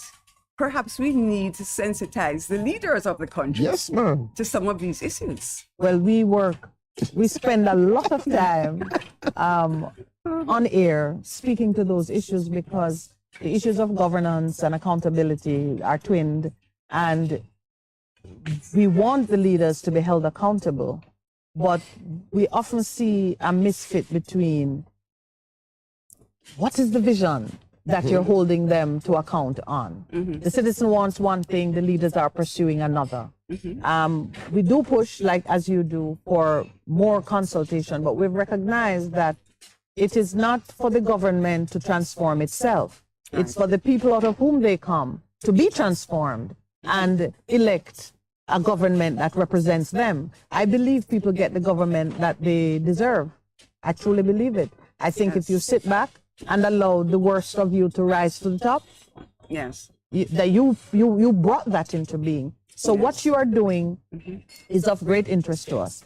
Is it that citizens associations across the nation can become a part of your alliance? Well, we would like that, but it really does take a lot of work for persons who are volunteering their time and their effort. And so one of the key things is that the associations have come from the Kingston and St. Andrew area. I did see Montego Bay, Freeport in the middle of it. There is that as well. And primary reason is because Montego Bay has a current issue with NEPO in that there is a hotel tower that's about to be erected within the context of an established neighborhood, which is going to be impacting traffic and sewerage and all the various things that's also happening in the urban environment in Kingston and St. Andrew. And so, including beach access, And so as a result of that, them working with the municipality, with the NEPO, so the expertise and the camaraderie have been extended to the Montego Bay group as well. The shared experience is a platform for greater inclusion. You don't block other parties who might want to benefit from your experience and what you're doing. Certainly Okay, not. but you do need to be funded. How are you funded? It's all volunteer. It's not organized. It's not a membership category. In fact, it's organic. I don't even know if that's a good word, but I know I really shy away from all of those things, Nourished by God. Because there was a time when I used to eat organic, You were and if it walked on four paws, I never ate it. So, when I speak about organic, I automatically think of food. But really, it's I think it's wonderful. I pride myself, and I keep repeating to many people, I'm a member of professional bodies only. I pay dues to professional bodies. And this is one of the beauty about this particular group. It's that a group of people have come together to work and encourage each other. The chat is filled with, have you seen the condition of the road? A photograph of a high rise looking down into a swimming pool is sent in the group. How do we speak with a lawyer? Is there anybody who can advise us on what to do? Because fires are being burned. The hillside road is tearing down. Whatever it is that is causing disquiet in your enjoyment of your community, your home, just your lifestyle in the country where you live. And as you mentioned earlier, your bedroom, you know. I mean, right, your bedroom and your kitchen. Like a dark kitchen. No, if my kitchen got dark, we'd have a problem. Sorry, may I just add something to what Barbara has said? Yeah, because you were making 2 points. What was the other one? I was just consultation and public awareness and information. Yes, right. Informing the citizens. As you spoke, Barbara, I thought to myself, now, with this whole impact fee that the Prime Minister has announced, and he was very clear to say that they're going to develop a green paper on it. My question is, are they going to be consulting with the neighborhoods? So who is going to speak about the conditions of the road before? Who is going to speak about it during, and who is going to speak about it after? You have to be working with the community. And in our group, what happens in this group, in the WhatsApp chat, people are sending photographs of what the sidewalk looks like. Hey, this is next door to my house. It's filled with gravel. The construction site that is legally supposed to be contained within the hoarding has extended into the sidewalk. The building blocks are on the sidewalk. The gravel is on the sidewalk. Even Minister Mackenzie, in his budget speech last year, mentioned all of these things. And yet, it's still not resolved. He mentions it, but yet it's not resolved. So with this impact, if as Barbara has said, if the government is not going to be consulting with the citizens about what's happening in their neighborhood, how is it going to be effective? And so this is what is really reinforcing what Barbara is saying about this the need for consultation. So there are 2 things which I see emerging, and it's always a challenge how to move a discussion from policy and what's hurting the people to how do we implement and enforce. I loved what you were saying about citizens becoming a part of the army of watchmen, monitoring, because the government, we don't want them to do it because we'd have to pay for it through taxes. They can't do it all. No. So the citizens need to be aware, and organizations such as yours play a powerful part in building awareness. You hear what the lady said? Yeah, well, it's a network of, it's not yes. Remember, we spoke about quotidian civil society organizations, which are stated to have had the highest success rate for achieving change in society. It's the, people sitting together and just deciding that this can't go on, we gotta do something about it. You may never ever be incorporated or have an org chart, but the effect is still there. And if by inviting you here, we're adding whatever we can to putting the word out. Thank you. We so really that persons can be aware. And I'm so glad. When I heard that both of you were available, I said, well, so which one? They said, no, both. I'm like, okay. It's an important thing you're doing, and we applaud you for it. And we're just adding our listeners who... I receive it on behalf of all the people in the group, because people are very active, very hardworking in their neighborhoods. The presidents of the various neighborhood associations are involved. They are part of the group. They go back to their citizens associations and they explain to them what is happening. They bring things from the citizens association and it is shared openly. Even CRC has actually made an appeal and written to the parliamentary committee. Oh gosh, I'm having a which one? on infrastructure.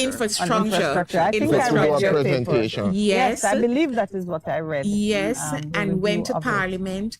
And can you imagine, just to be Jamaican, imagine they diss CRC, they would not even allow them to come and sit and present their work and to begin to speak about the issues in the neighborhood. Are you serious? The letter was received, they acknowledged receipt of the letter, they read it, but they wouldn't allow an appearance from the presidents, the various neighborhoods that are impacted, to allow these presidents to come and represent the citizens in this nation. I mean, it's really very sad that, the whole process of consultation and the whole process of representation of the citizens is just being ignored And as we say in Jamaica, them this way, you Yeah, know. but you said the best way, because even that comes to the point I was making. Right, it does. Would you restate your point? Yes, I will come after the break. And you're here with us for the rest of the morning, you know. Oh, we are? Yes, it's as long as you're available. Yes. Finish at So it's the time for the break, sir. 9:31. All right, we'll just keep chatting in the break. And yeah. Oh, it reached 9:30. Yeah.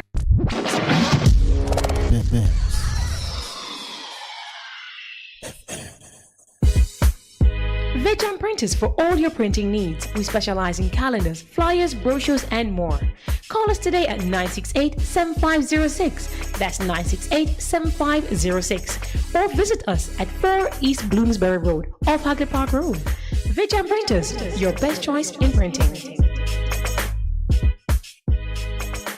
For a better choice in all your electrical supplies, A, authorized 3M dealer and better brand names. B, better service including free island-wide delivery. C, all major credit and debit cards accepted. It's ABC Electrical Sales. Shop number 8, Hagley Park Plaza, Kingston 10. Open Monday to Friday, 8 a.m. to 5 p.m., Saturday, 8 a.m. to 4 p.m. We make your electrical jobs as easy as ABC. Call 754-3825-8 or fax 754-3659.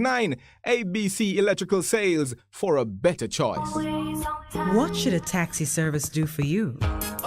On-time taxi service is more than just a ride to the other side of town.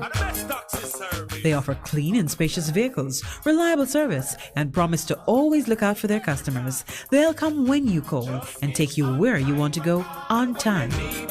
From anywhere at all.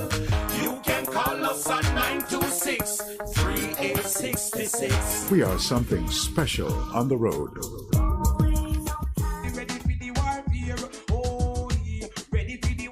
Yes, Jamaica and the world, you want us back? We are back.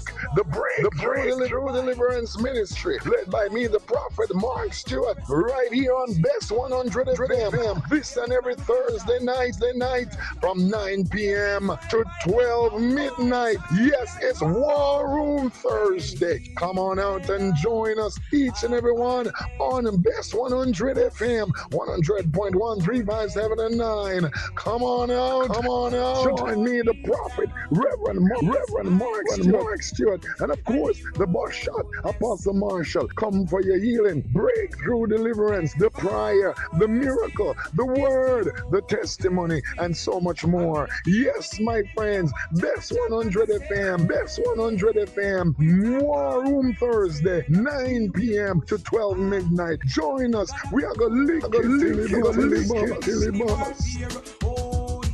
Ready for the warfare. Ready for the warfare.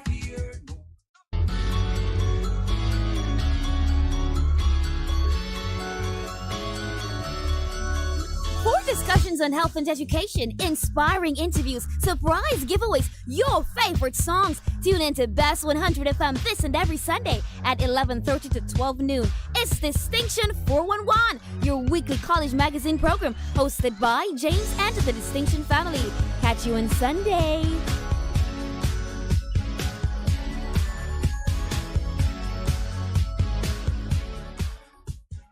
Half a tree. One already, 200. Ready, mama? Ready. Is this the confusion you feel when trying to work your way through medical systems in Jamaica? Try a dose of Ask Dr. Mary every Thursday at 5 to 6 p.m. Let Dr. Mary help you understand your medical problems and bring you to a calmer place.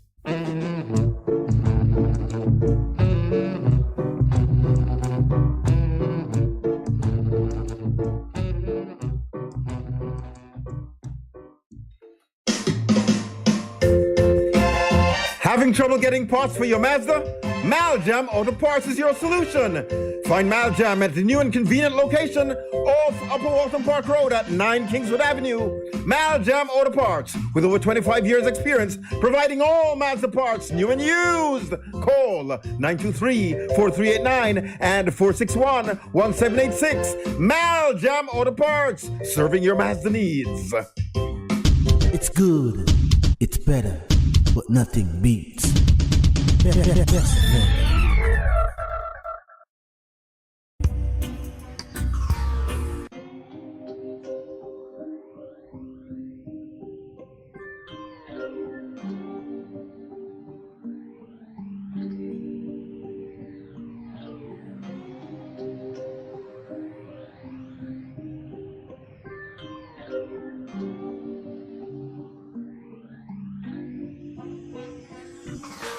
Welcome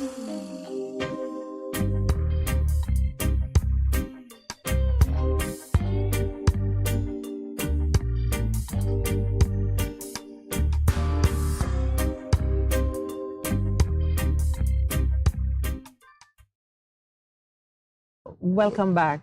We are continuing our discussion with doctors Patricia and Barbara.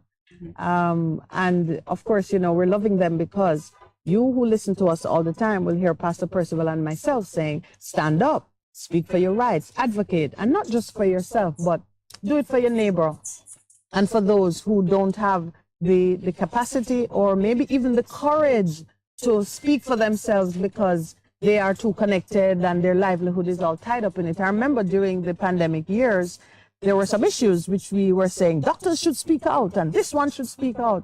And persons would say, no, but I've been told I can't get this contract or that contract. And they would only give you information behind closed doors. That's a reality of our time. And so we do admire and appreciate those who take the hits and keep speaking, because unless we confront it, Jamaica is not going to get to where she needs to be.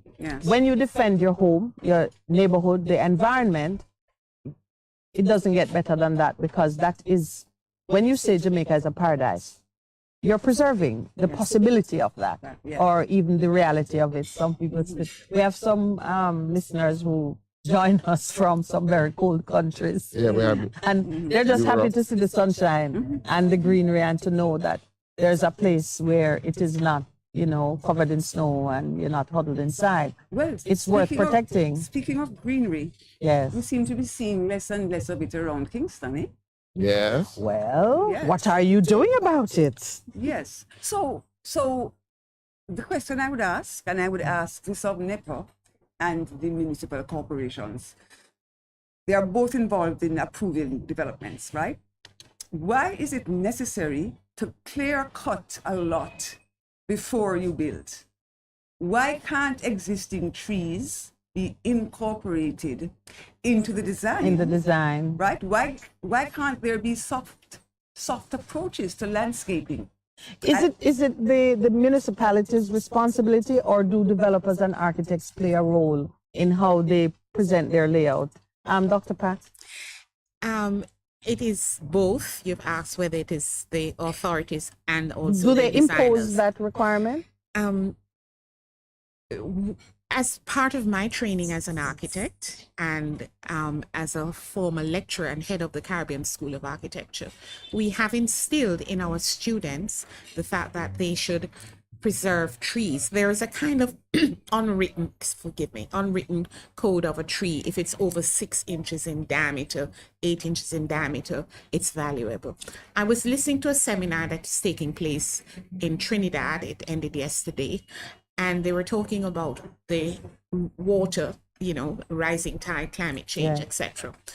And in the Dutch Caribbean, they have actually begun to establish, landmark trees, Barbara. So they are actually landmarking the trees and putting a preservation on certain trees of a certain kind. Just a simple poinsettia tree, and they would say and put it on the register so that when a developer goes in, the developer is told by the authorities that they are not to cut down that tree. So therefore your design is to be around the tree. Wow. So when we take our students on site and we do student projects and we select the sites, and we would probably give them a site that has 20 trees on it just to see how they would respond. They would treat it. And so the student who is defending his design would have to say, no, I decided to cut down all the trees because, and we go, yes. So that's part of your training as an architect. However, when you begin to do a development and your developer, your client who's paying you says, well, I would like to maximize the site. I would like to put up 50 apartments or whatever on it. Even if it's hanging over next door and staring into the other person's on too close to the boundary, doesn't have a pit. Let's mow down the trees. And even you as an architect, because I've had that experience in my own profession, in that I have actually preserved a tree, and by the time I turned around and went back on the site, It was gone. But this is where the authorities are so Yes, important. it's They are the ones who must now impose the conditions that are more protective of approval. Yes. And well, I'm happy to see that they will be finding developers. Yeah. One of the things they ought to fine them for is the unnecessary removal of trees. I mean, I was shocked. What's that road by PIOJ? Oxford Road? Oxford Road, yeah. Road. I drove down Oxford Road and I said, something is strange here. Tree gone.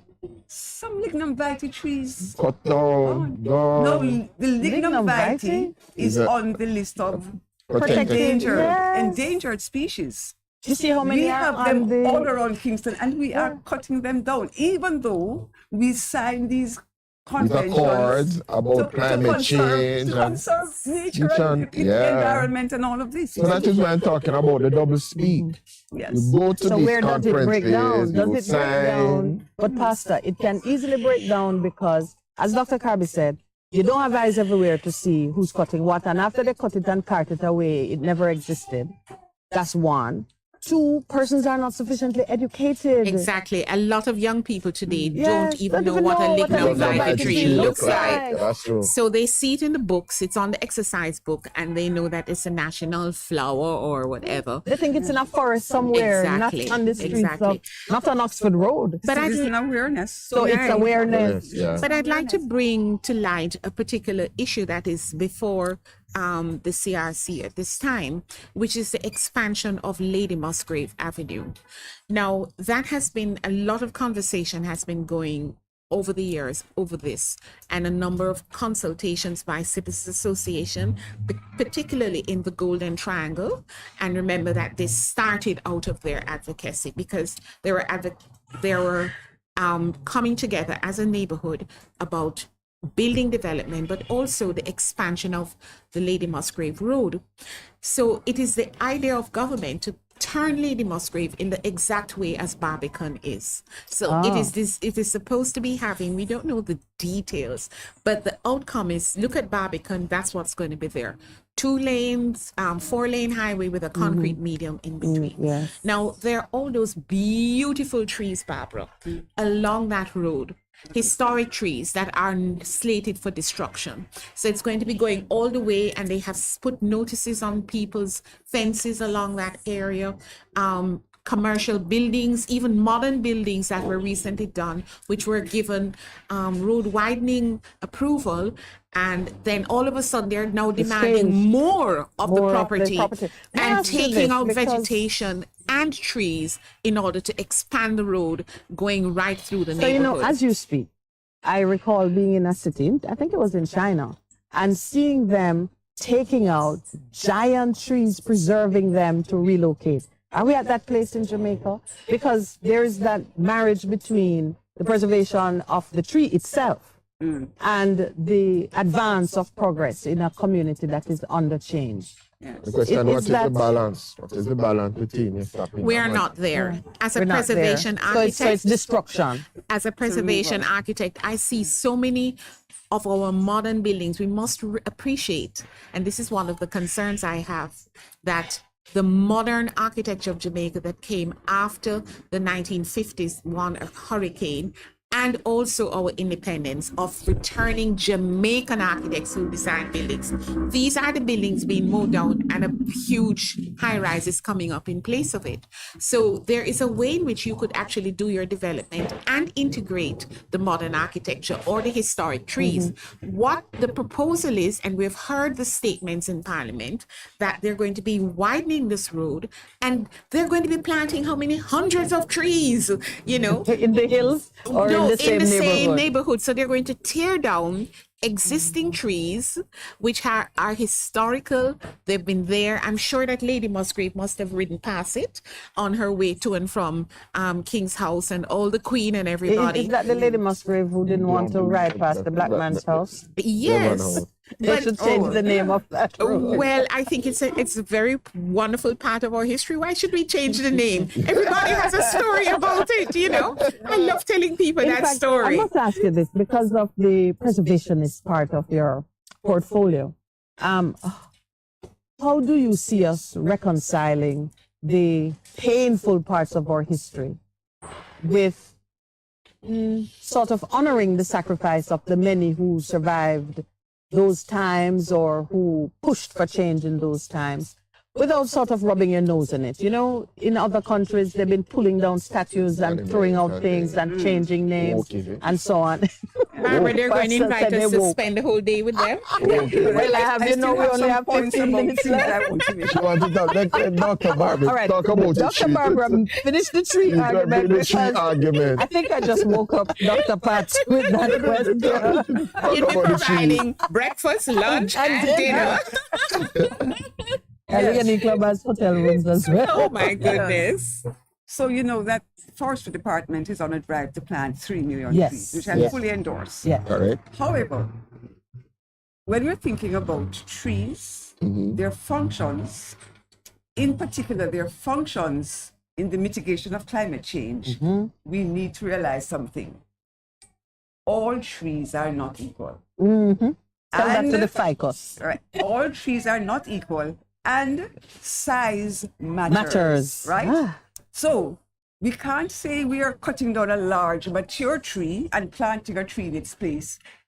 And it's equivalent, right? A tree will take 10, 20, 30 years to mature. And the more it matures, the more carbon it pulls out of the atmosphere. Yes. Right? You didn't know that, Dr. Carby? You think they But know they that? must know it. This is common knowledge. No, It is known by mankind. But I'm wondering, it's not applied. I'm training. Can you imagine? Yeah. And here is the thing, and there was somebody who was involved in risk management who put it very well. He said, we know more, but we do less. Yes. So we don't apply the knowledge that we have to the appropriate issues. Because you know what? The knowledge is in Dr. Carby, and the man making decision about cutting down the tree is only looking at population density and development orders and money, and he's not taking note. But we have a ministry of the or a knowledge. division of climate change. Yes, I love it that you say that. They are the ones that they are the ones And that they- should be raising some of these issues and you know ensuring that some of these National things. Resource and Conservation Agency Authority, because what is Those are happening names. is that they are looking at widening Lady Musgrave, putting in more traffic, tearing down the trees, increasing the carbon footprint in the neighborhoods because they are primarily residential neighborhoods. Instead, what do you say they should be doing? What should they be doing? Because How do we balance? the population is growing, more houses are being needed in places that are already stressed. So there is a need to accommodate what the people want. Yes. So what should they be doing? You raised a good point that I wanted to bring up. You can go to Pat for the architectural. Yes. I would like to say this. It has been decades now, I would imagine at least 2, since the whole idea of vertical forests came into being, right? Cities realized it was very important to have greenery, trees, shrubs, and so on. They incorporate them into the buildings. In the buildings. So you I was look at some talking of these about buildings now, and the it's airport all in Turkey. foliage. It's all foliage. Earlier today, I was talking about the airport in Turkey on with the roof. full gardens They inside. put gardens on the roof. Yes. Right? And that has several functions. Not only does it beautify it's aesthetically pleasing, it's increasing your oxygen supply. Correct. It's doing some carbon sequestration or absorption. Yes, right. And it's keeping the building cool, thus lowering your energy consumption. Yes. Now, here's an interesting point that I found out just last night, right? Not to interrupt you. No. We are worried about violence and crime and aggressiveness in Jamaica. Do you know that a study was done in the US where it turned out that inner city areas with more greenery, green urban spaces, actually experienced a fall in crime. And violence. Yeah. I'm not Fall surprised. in crime. Yeah. We're back to nature. Yes, and they've been running these projects, putting gardens, food gardens, and Exactly. in Pocket the parks and all of these. No, to we're absorb we're that, taking out that green space energy, and and we're putting taking in it out. concrete. And we're in a tropical setting. You see how it goes? Yes. Yeah. Very strange. Anyway, I interrupted. Yeah, but I have to say that the point you just made, you had the hanging gardens of Babylon. It's an old point. Yes. Ancient point. Vertical forest. And really. What should we be doing? Because some people say put in a tram rail. I'm just giving you an idea of, if it's about transporting people, what are the options that we have? There are many options, and we have had them in Jamaica. As a historian, Jamaica was one of the first countries in the Americas to get a water system, pipe water system. Falmouth is the example. The train system that ran all across the nation came here before it even came in any other part of the Americas, and it has been destroyed. We have a train station in Kingston. That's the way we should be transporting people by train. Rather than public transportation. Instead of 5 people in a taxi or sometimes 7, then you have a train that's bringing people in. We had a tram system in Jamaica. I mean, you can go online and you can type Tram Jamaica, and you can see the building in Orange Street, which is now squatted, squatted. It used to be the JPS. You had JPS on just a while ago. I remember paying my bills down in that building. And that was where the tram, the hub of the tram for downtown Kingston met. So you already had these systems in place. We had a bus system that was in place. So you're looking at a public transportation system that's inclusive. In other words, it should be for the entire nation, not just for people within certain areas. And that is one of the solutions. And that's where the funding should be placed. And so therefore, instead of widening roads to accommodate more cars, you also build in the long-term planning of the nation a transportation system. That's what Singapore did. They're the size of St. Thomas, the parish of St. Thomas. They got their independence the same time that we did. And they also was a British colony, just like Jamaica. And they came to Jamaica to find out what they should do. And they went back and with integrity and planning and consultation with their citizens and everything. When a development is taking place in Singapore, it's online. They have an exhibition in a public space. You can go in and see. We have no idea where these things are going, when they're going to start, what they're going to do. And if the citizens, the CRC and a number of citizens had already met with government and made recommendations and said, this is the way you can help with designs, because there are fellow architects and other persons within the group who are there and have taken on their own certain kind of development issues and have advised government free of cost and say this is the way that it can be done safely, and which would include the citizens and which would help to resolve some of those issues. But then it seems that highways are very important. And so that's what's going through the neighborhoods. So we have images. Which ultimately, will be a hazard, because we have images. Look at the children trying to cross the road in Barbican. Look at the old people trying to get from one side of the road to the other. And you will see what happens in these environments. Not agreeing. That is such a spirited note on which to bring the conversation. One point. We talked about consultation. Yes. We're not talking about lip service. Okay. You can't consult the public and then do what you want to do. What you want to do anyway. Right? So or just throw information at us and say, I've consulted. Yeah, exactly. Oh, wow. You're coming back. You're coming back. We didn't even touch the beaches. But you have raised some very important issues. The issue of consultation, public education, in being inclusive. Please don't try to recap them, because it will just in terms of being inclusive, but you have raised some very important points. Yeah.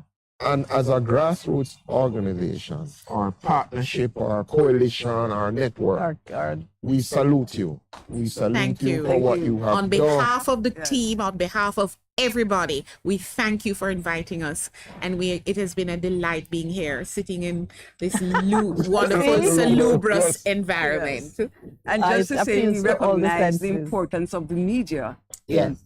As a part of this. So thank you for making the time. Yes. I really think that the Broadcasting Commission and those who guard the public airways need to mandate support for these kinds of efforts. So you get your airtime and you don't have to pay for it. Just so persons can be educated and motivated to do whatever they can. Thank you for joining us. Thank and you. to our listeners on air, online, well, you know, on Facebook. So if you go on Facebook, you can see us and like us and everything. Thank you so much. Twitter as well. Oh, Yes. I dare say you'll have to tell me more. Social media. Thank we'll you. share it, whatever they Thank can you. get. We'll share it when we come back on air in the coming week. Thank you, Mr. Producer, for taking care of us this morning back at the studio. Lloyd, thank you so much. Talk to the people online.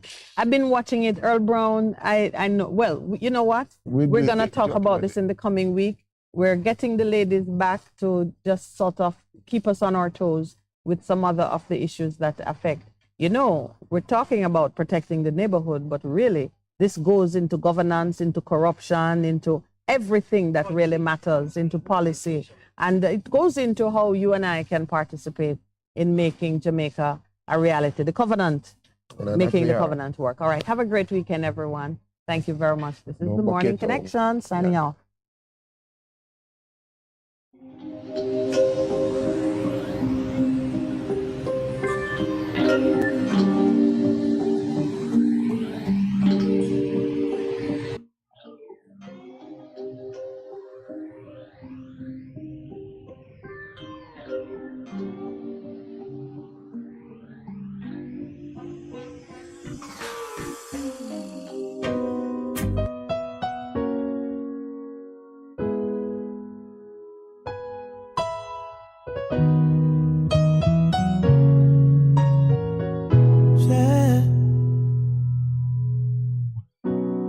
Give us the teaching of Marcus Garvey. Kebranegas means glory of kings. Give I and I Selassie and keep the images of lies for yourself. People without a vision perish like suicide. You tell me it's not about color, still you refuse to take the picture off the wall.